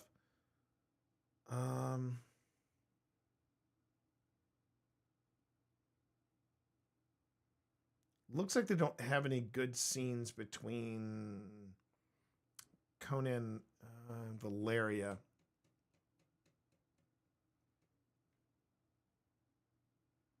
Oh, no, wait a minute. I mean, if that might be too much. That might be a bridge too far. Because I mean, yeah, it's, if you remember the scene, they basically are having an orgy, and that's when Conan and the crew show up. So I'm just trying to think of a good. I'm trying to think of a good scene. I have all the old James Bond movies on Blu-ray, but haven't watched them yet. It's funny. I actually was going. There was a brief time, and Pip and I need to get back on it. We went back, and I got the 50th anniversary collection as a gift, and we made it all the way up to On Her Majesty's Secret Service. We never picked up the rewatch. They look beautiful, but man, On Her Majesty's Secret Service was a red hot mess. It was not what I would call a great Bond film. You know what I'm saying? It just was all over the place, and it was trying hard to be a James Bond film, but a James Bond film set in the 60s, and it just did not work. Did not work. I gotta think. I'm trying to think of something. Okay, you know what? I gotta back up on that. Florian. Hang on. Florian, thank you for the pog. Not sure what I did to earn the pog, but I appreciate the. If it was talking about Conan the Barbarian, yeah, thank you. Great movie, Conan. Okay, let me just watch it. This was a crazy scene, though. I had such a crush on Sandra Bernal. I had such a crush on her.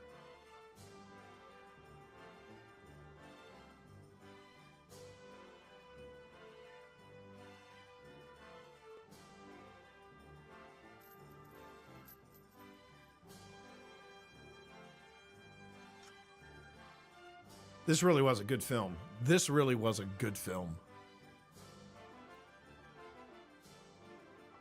Snick.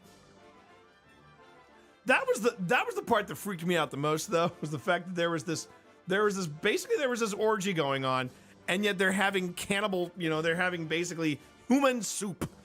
It was a little too much, you know what I'm saying?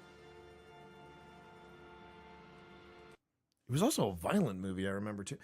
I remember they basically made Conan the Destroyer, and they made it PG-13 so that they could, hey Abyss, how are you? Good to have you in the stream. No step on Snick. No step on Snick. This guy's about, but I remember they toned down the violence for a PG rating, and man, you felt it. It was just like, It was actually kind of boring. Okay, now this is Temple of Set Raid. Temple of Set Raid. Do they have?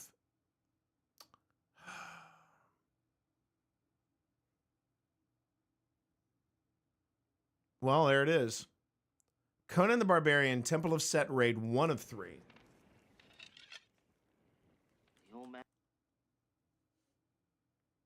Yeah, when you say look at most watched parts, that's when it gets saucy. Or do I need part 2? Oh, I also remember. God, I remember. Yeah, this is the things you didn't really notice when you were watching the film that first time, and you're like, wait a minute, those are human bodies. And but man, the soundtrack of Conan the original Conan the Barbarian. Absolutely bonkers good. I love that. Okay, here we go. And we have promiscuity. Let's see if there's anything I can get away with,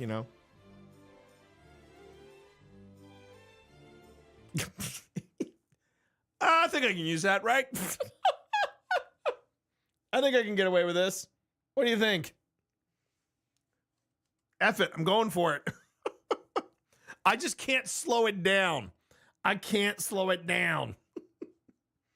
Oh my God. How did we get out of the 80s? How the hell did we get out of the 80s? I'm just asking. How the hell did we get out of the 80s? Next up, Caligula. Oh my God. Nothing is showing. You're right. That's fair. Okay, so let's start recording. Oh, yeah, Conan the Barbarian. Oh, it's such a damn good film. And this gives you an idea of what talent Schwarzenegger had. Just that little widening of his eyes. It was just a little bit. That's all you needed. And then the little grin. And I can't titties, so I can't be showing that. But that might be enough. I'm not going to show the scene where the woman comes up and she gets a bowl of soup and then gnaws on a hand a bit. Oh man. Such a good movie. I haven't seen Conan the Barbarian in years. Booga booga. Just folks taking a very active nap. A very active nap. And look at this. Hey, someone gave her a hand. Om nom, om nom nom. So this is paradise.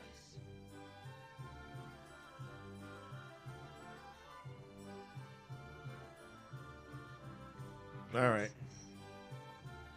All right.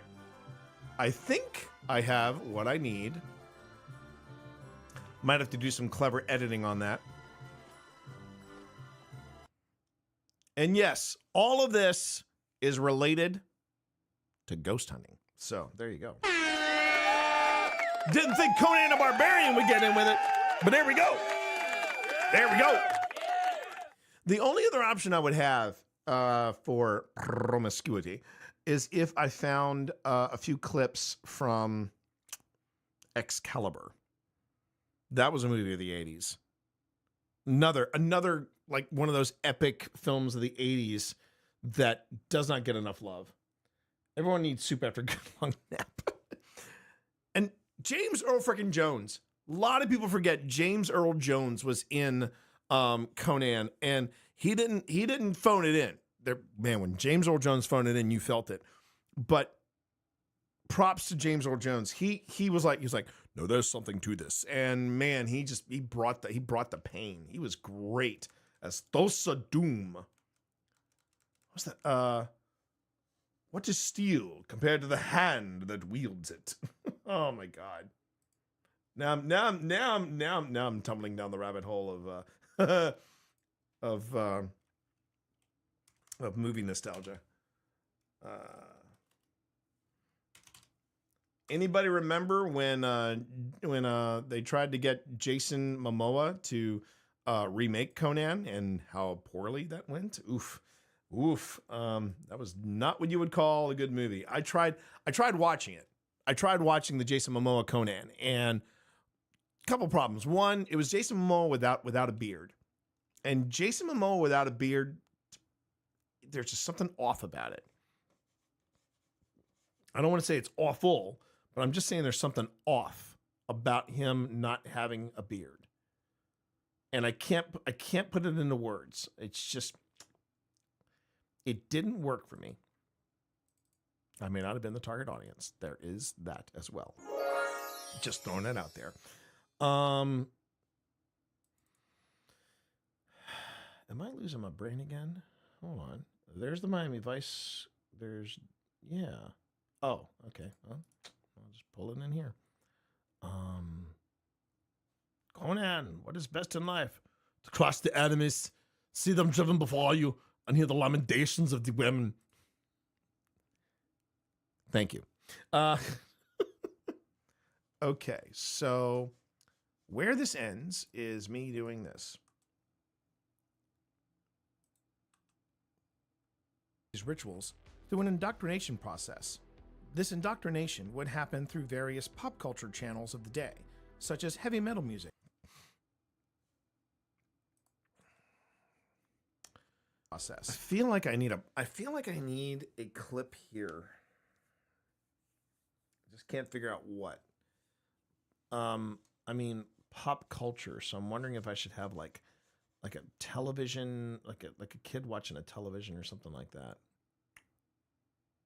Let me see what they got about kids watching television.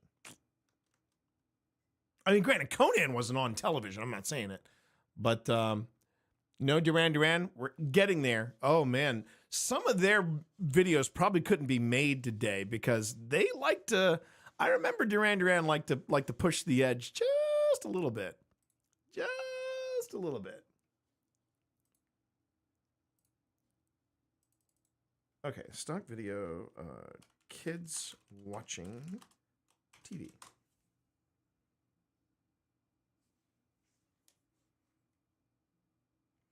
Oh yeah, but these are modern kids watching television. That's the problem. What if I said pop culture? That would be interesting.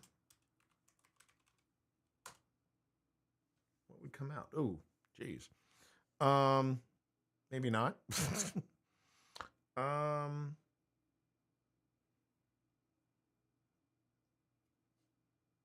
Neon Pop Samurai.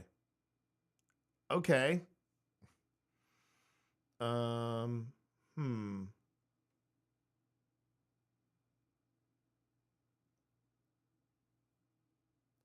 I'm trying to think of what I could put in there. Oh, wait a minute. Wait a minute. Maybe did I have a second scared kid? I could always put a second scared kid in there. That's a horrible thing to say. I know. Oh, yep. I can. I got it. I know it's a horrible thing to say, putting in another scared kid, but I mean, track with me. It's in context. It's not that bad. Okay. What do I say here? Rituals through an indoctrination process. I'm wondering if I can. I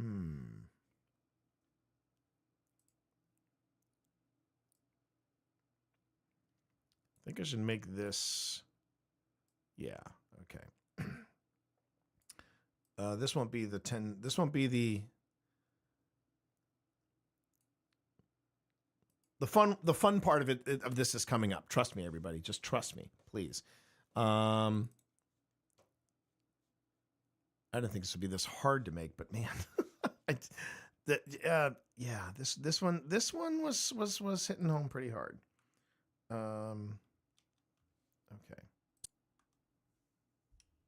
Through an indoctrination process. Oh, wait a minute. This kid should be down here. This little girl should be up there. All right.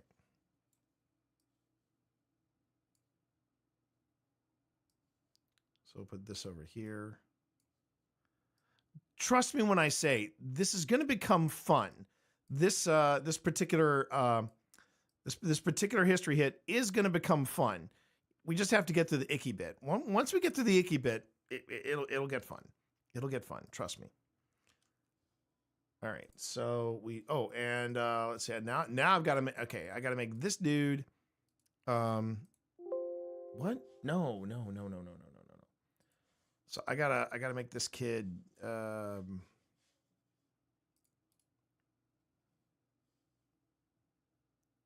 gotta fit him to frame, and then I've got to make this little girl. So I gotta scale that down to 20. Okay, what's the problem here? Okay, why is for some reason my keyboard is now no longer. Oh, there it is. I tell you something. I feel like technology is trying to make my life a little less convenient. Actually, that clip might even work better. I think 485, and then all right. So 45, 540, and then we do this.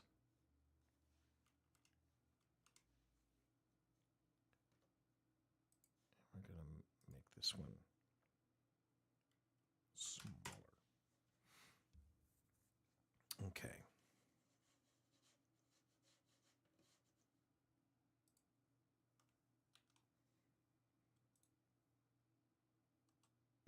Many of them involving children.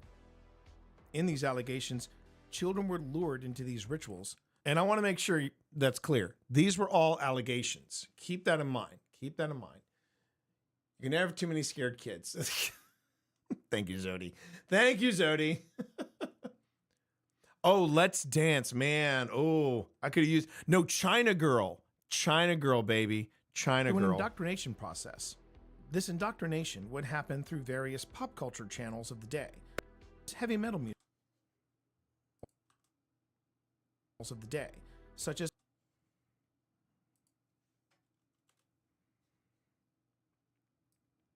Okay, here's where we start throwing in some of the quote unquote this was fun to research. Like what were the quote unquote causes of the Satanic Panic, and this was fun. This I gotta admit was fun to research. As Pip can attest, because I told her about some of the stuff that I was looking up. I'm like, man. Okay, so we've got. I mean, you can't have the Satanic Panic and not feature the Prince of Darkness himself.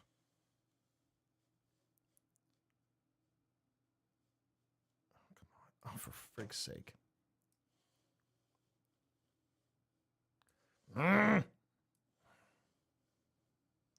This is not what I want. This isn't even a premiere thing. This is a mouse thing. There we go. Sharon! All right, there we go. So we've got Ozzy and not just Ozzy. We can't have Ozzy be alone here. So we're gonna throw in some vintage Metallica while we're at it. So there we go. Let's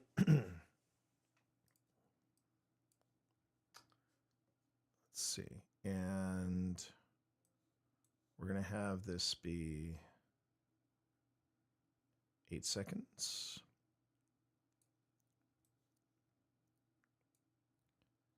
Metallica's going to be a little shorter. Nothing against Hetfield and the boys. And here's the thing. I was not an Ozzy or Metallica kid back in the day. But because of my wife of Infinite Awesome, I have now become something of a metalhead. I think my wife transformed me into a metalhead because I love me some Ozzy now. But I will also say I think I prefer Ozzy. Particularly when he was doing the history stuff with his son. I had no idea that Ozzy Osbourne was such a history nut, and the thing that he did with Jack, I thought was so effing cool. Their road trip was absolutely a delight to watch. It was a delight to watch. Let's come on. All right. So we'll go into this and we'll say boom, boom, and then we will go to the end. Whoops. We'll go to the end and then we will say again, -5. And then we'll say he's up to 110. Okay. Then we get to Metallica. Kill 'Em All. It sounds like such a fun, cheery album. Doesn't it? Doesn't it? You can never have too many scared kids. Oh, anytime T. Oh, okay. That was from earlier. Yes, thank you. Okay. Where are we going? We're going here for Metallica. I've really grown to appreciate Metallica's music. I really have. I was not a big fan. I mean, I wasn't listening to it back in high school, but when Pip first told me that she was into it, I was like, really? Metallica? And then she introduced me. I can say this. I introduced Pip to Rush, and I'm pretty pleased with that because I saw Rush. Oh, this is going to date me so hard. I saw Rush on the. Oh, which one was it? Which tour was it? It was Grace Under Pressure, which is an absolutely phenomenal album. But oh my God. Oh my God, I'm old. I'm old. And I wear my age with pride, I guess. So we'll go 85. Actually, let's go 75 on that because it's a bigger image. And then we'll do 2. Okay.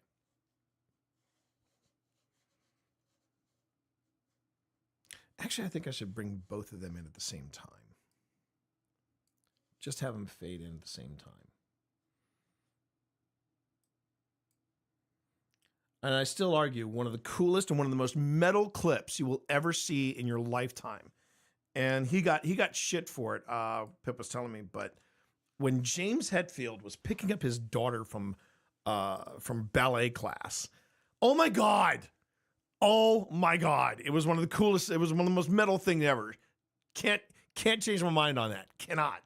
Okay, here we go. Channels of the day, such as heavy metal music like Ozzy Osbourne and Metallica, promiscuity, Promiscuity.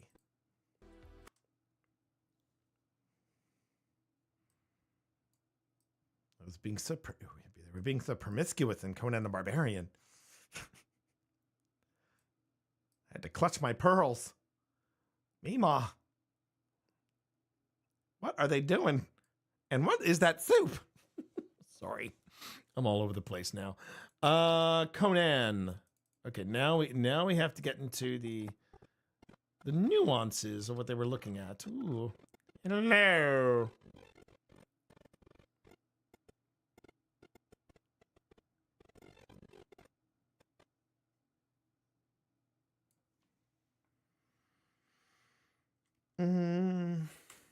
We'll make that the end point, I guess. And all we need is the video. Oh dear, I have too much video apparently. Bear, you have too much video. Let's see. Okay.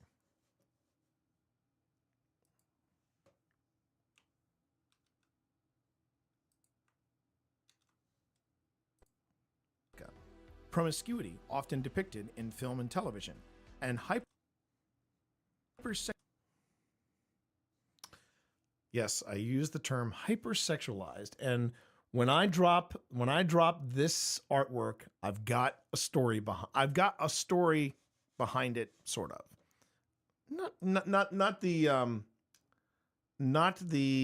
artwork itself, but the artists. So hold on. Let's see. What do I need to do here? Okay, I need to do this. I wanted to keep the wide-eyed Arnie in there, but I'm like, I don't think I can do that.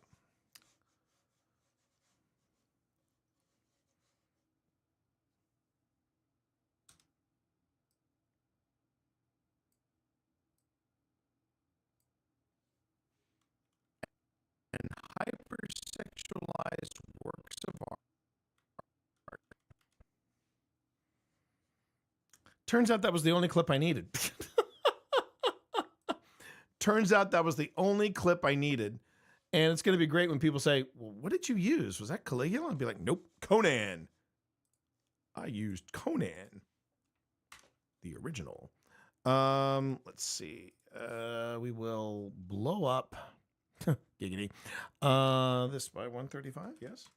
Yes, we will. Okay. Promiscuity, often depicted in film and television, and hypersexual. Okay, so we go back by a second. Nope, that's not what I wanted to do.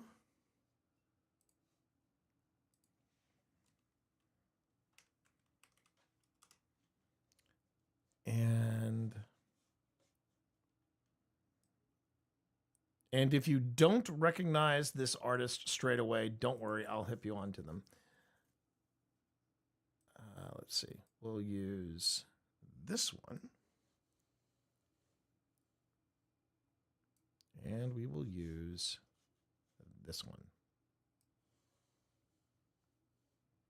Thank you. Thank you, mouse. There we go.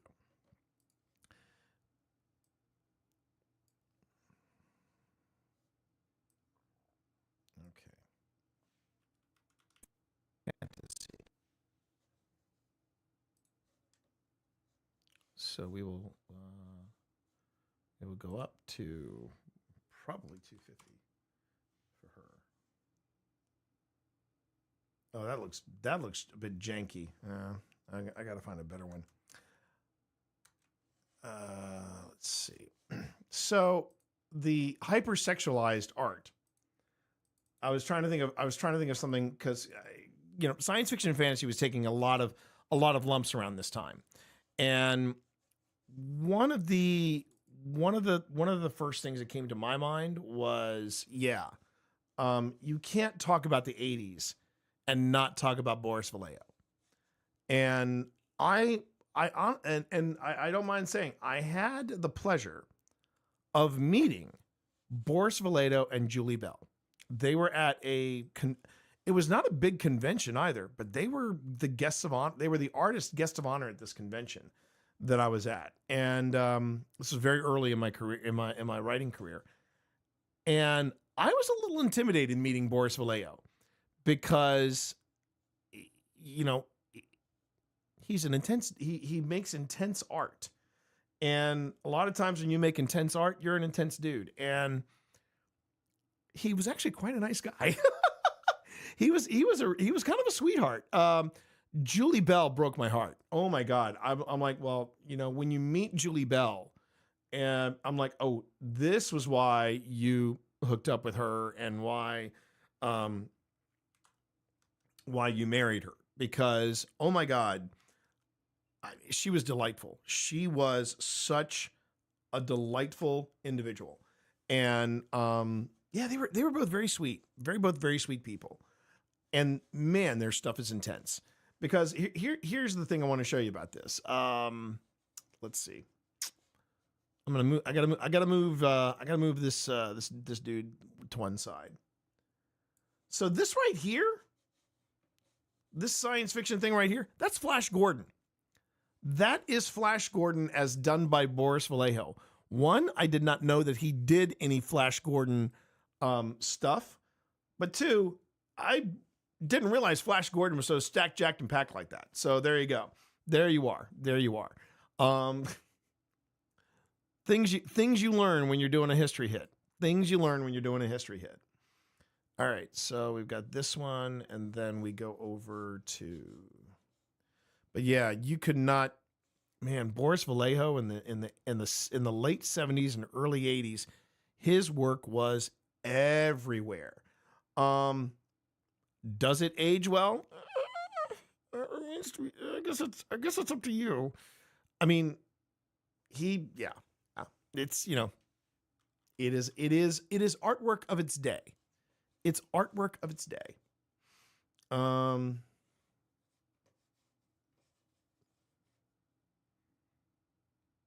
Okay, so that's that, and let's see, Flash Gordon. We're gonna also give you a keyframe here.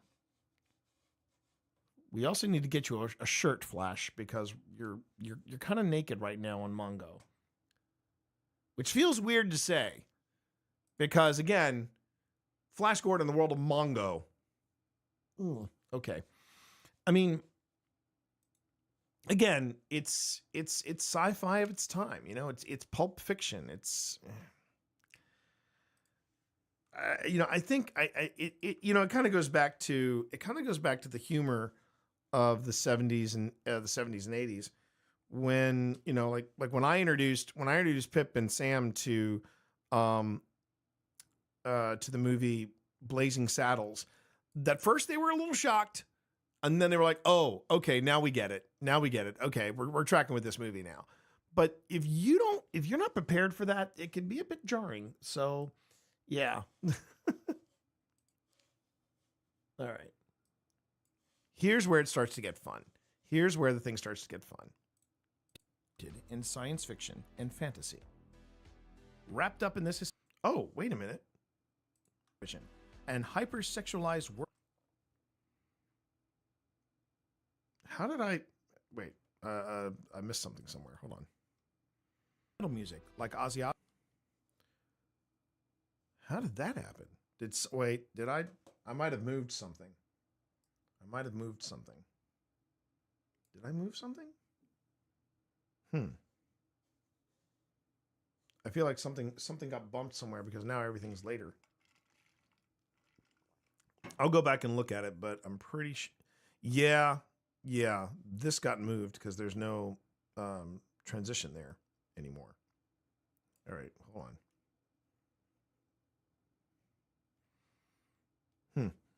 All right.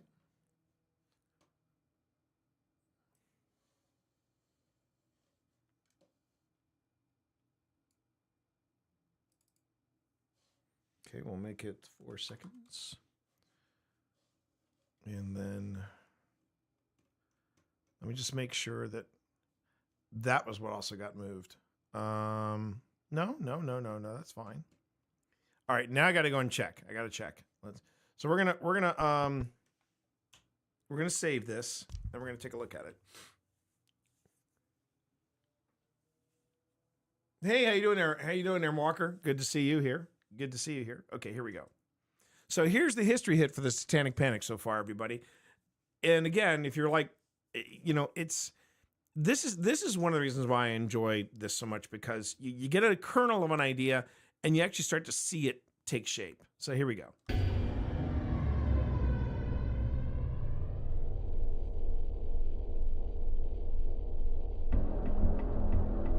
Growing up between 1980 and 1989 was hardly the neon-decorated picnic that retro entertainment makes it out to be.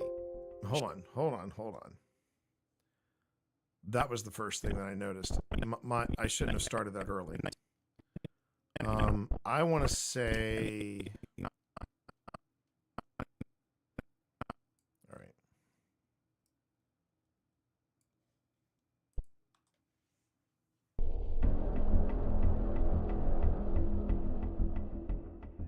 Growing up between 1980 and 1989 was hardly the neon-decorated picnic that retro entertainment makes it out to be. Sure, you had video game arcades, fashion is defined by popular television shows like Miami Vice, and is defined by popular television.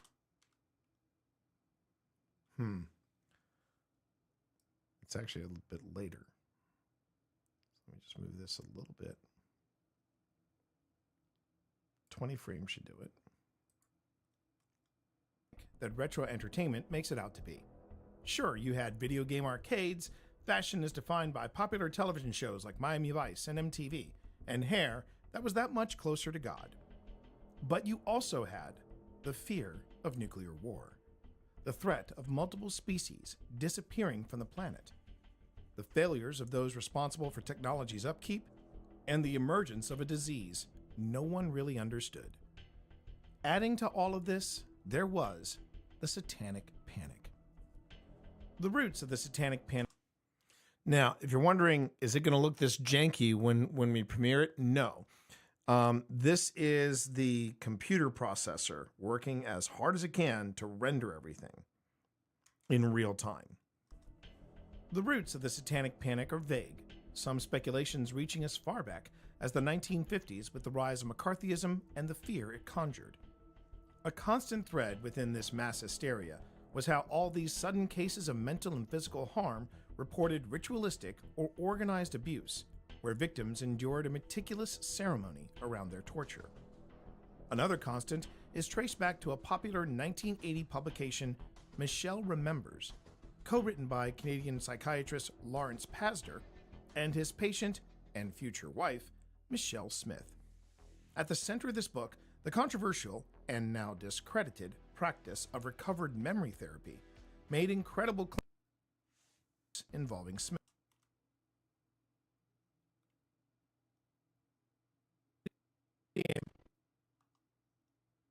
Made incredible claims about ritual abuse involving Smith.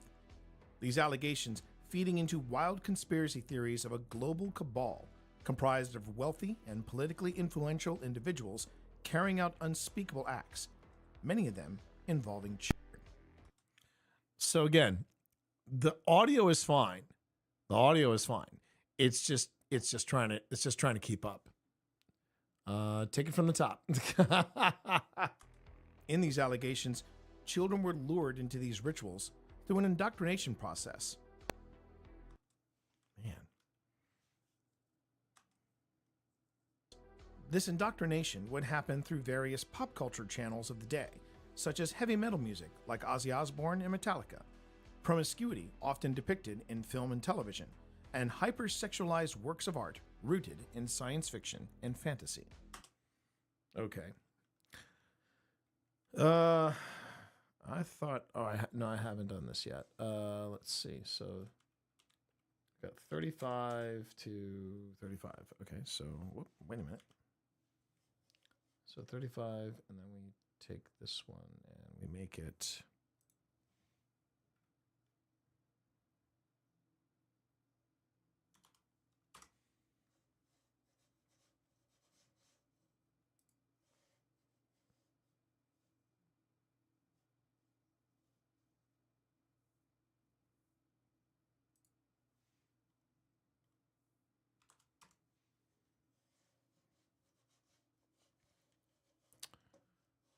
One of the things I could do is probably get rid of OBS. So I'll just go ahead and whoops.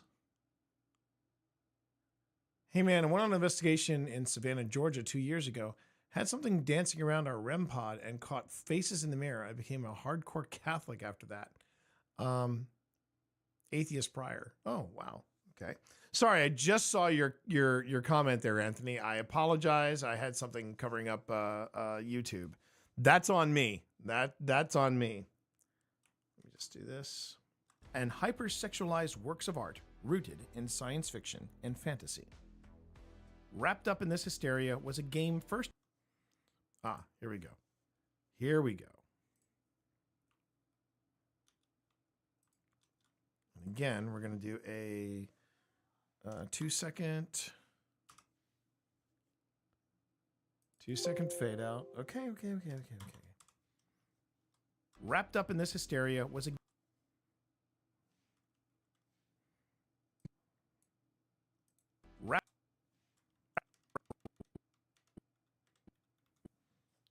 see. And the stock video I found that was D&D related, that was pretty amazing. I don't mind saying that was pretty freaking amazing. All right. Where is it? Oh, here we go.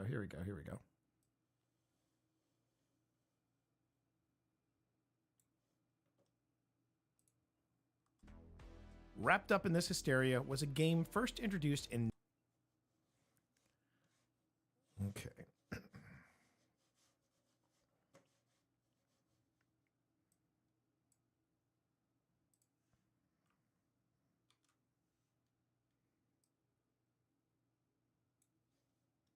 And fantasy. Wrapped up in this hysteria was a game first introduced in 1974 by Gary Gygax and Dave Arneson. And I do have pictures, and I'm going to be in putting them in here. And again, major shout out to Spence Nix. Thank you very much for reminding me that it's Gygax, not Gigax, because I would have probably panicked and said, oh dear, I've got to re-record it. And then I was going to re-record the wrong name. There we go. Wait, no.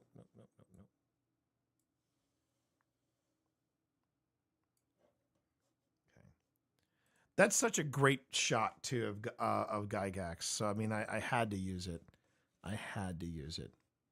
It's if there is such a thing as an iconic picture of Gary Gygax, I would say this is it. I would definitely say this is it.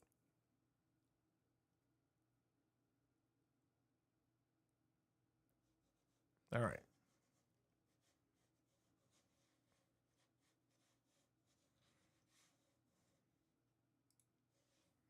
And then let's see, we're going to go here and I tell you something, I felt like I lost a nerd point because I didn't realize that Gygax created D&D. I always thought that was his his thing.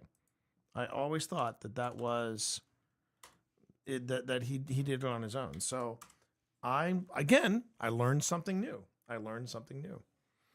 Okay, so we are going to add that.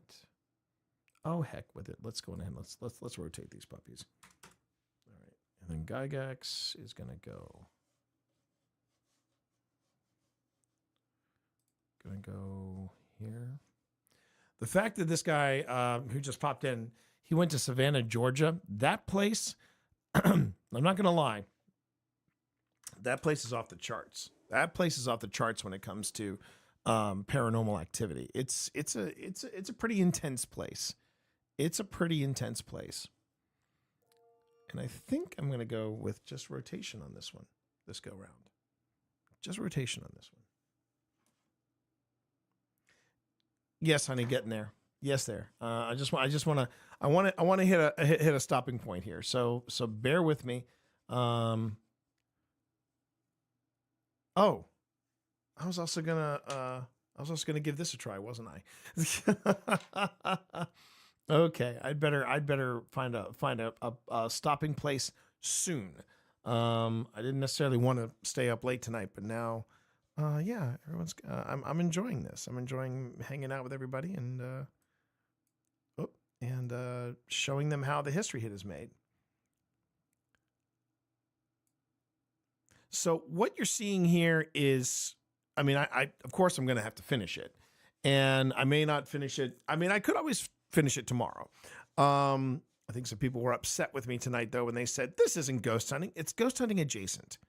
It is ghost hunting. This has stuff to do with ghost hunting because, yeah, we have to put all these production elements together, and it's the details that matter. You know what I'm saying? Okay. So we've got Gygax, and then I can do this. I can go -5 for this guy, and yeah, okay. Let's see what that looks like. Once I fade her up.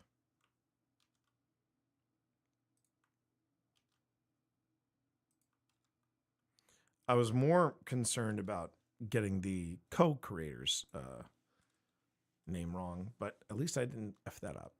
Wrapped up in this hysteria was a game first introduced in 1974 by Gary Gygax and Dave. 1974 by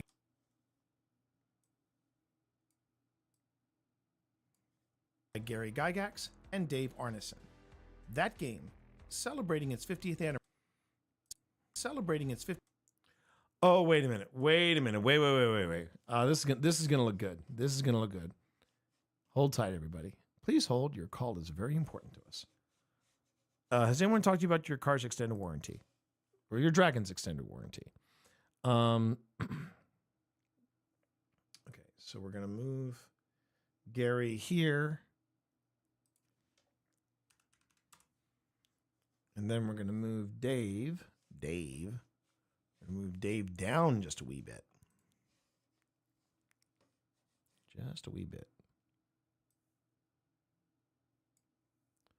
And we're going to move him over here.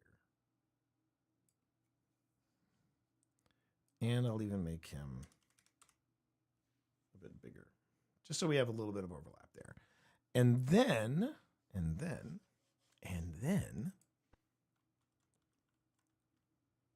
that game, celebrate.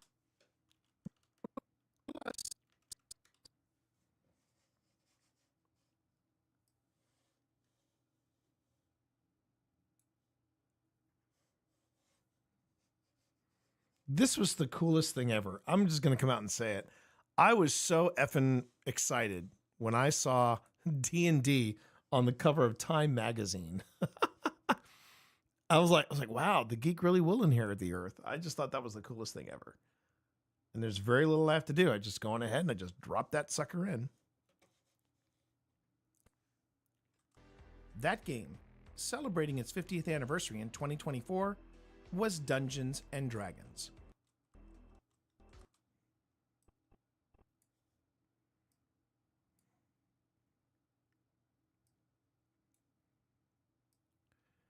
That might be our stopping point tonight,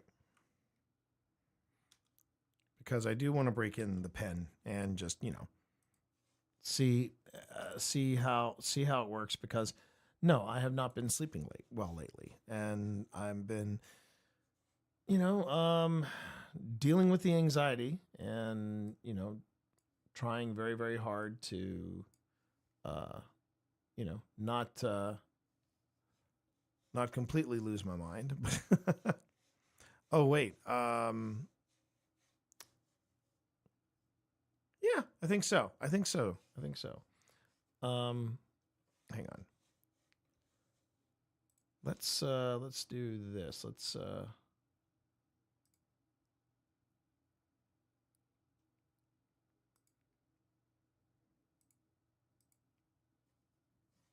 All right. So let's take a look at this. 1974 by Gary Gygax and Dave Arneson. That game, celebrating its 50th anniversary in 2024, was Dungeons and Dragons. Dungeons and Dragons commonly... Okay.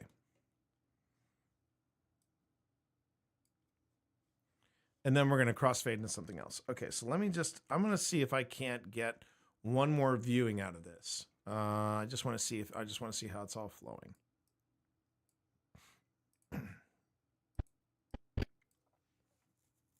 Hopefully it won't stutter as much. I'm just gonna.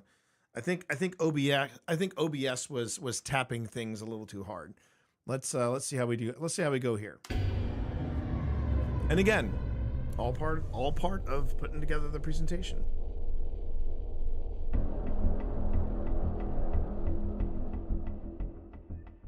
Growing up between 1980 and 1989 was hardly the neon-decorated picnic that retro entertainment makes it out to be. Sure, you had video game arcades, fashion is defined by popular television shows like Miami Vice and MTV, and hair that was that much closer to God. But you also had the fear of nuclear war. It's moving a lot smoother. The threat of multiple species disappearing from the Oh, planet. now The Jenks up. failures of those responsible for technology's upkeep. Okay.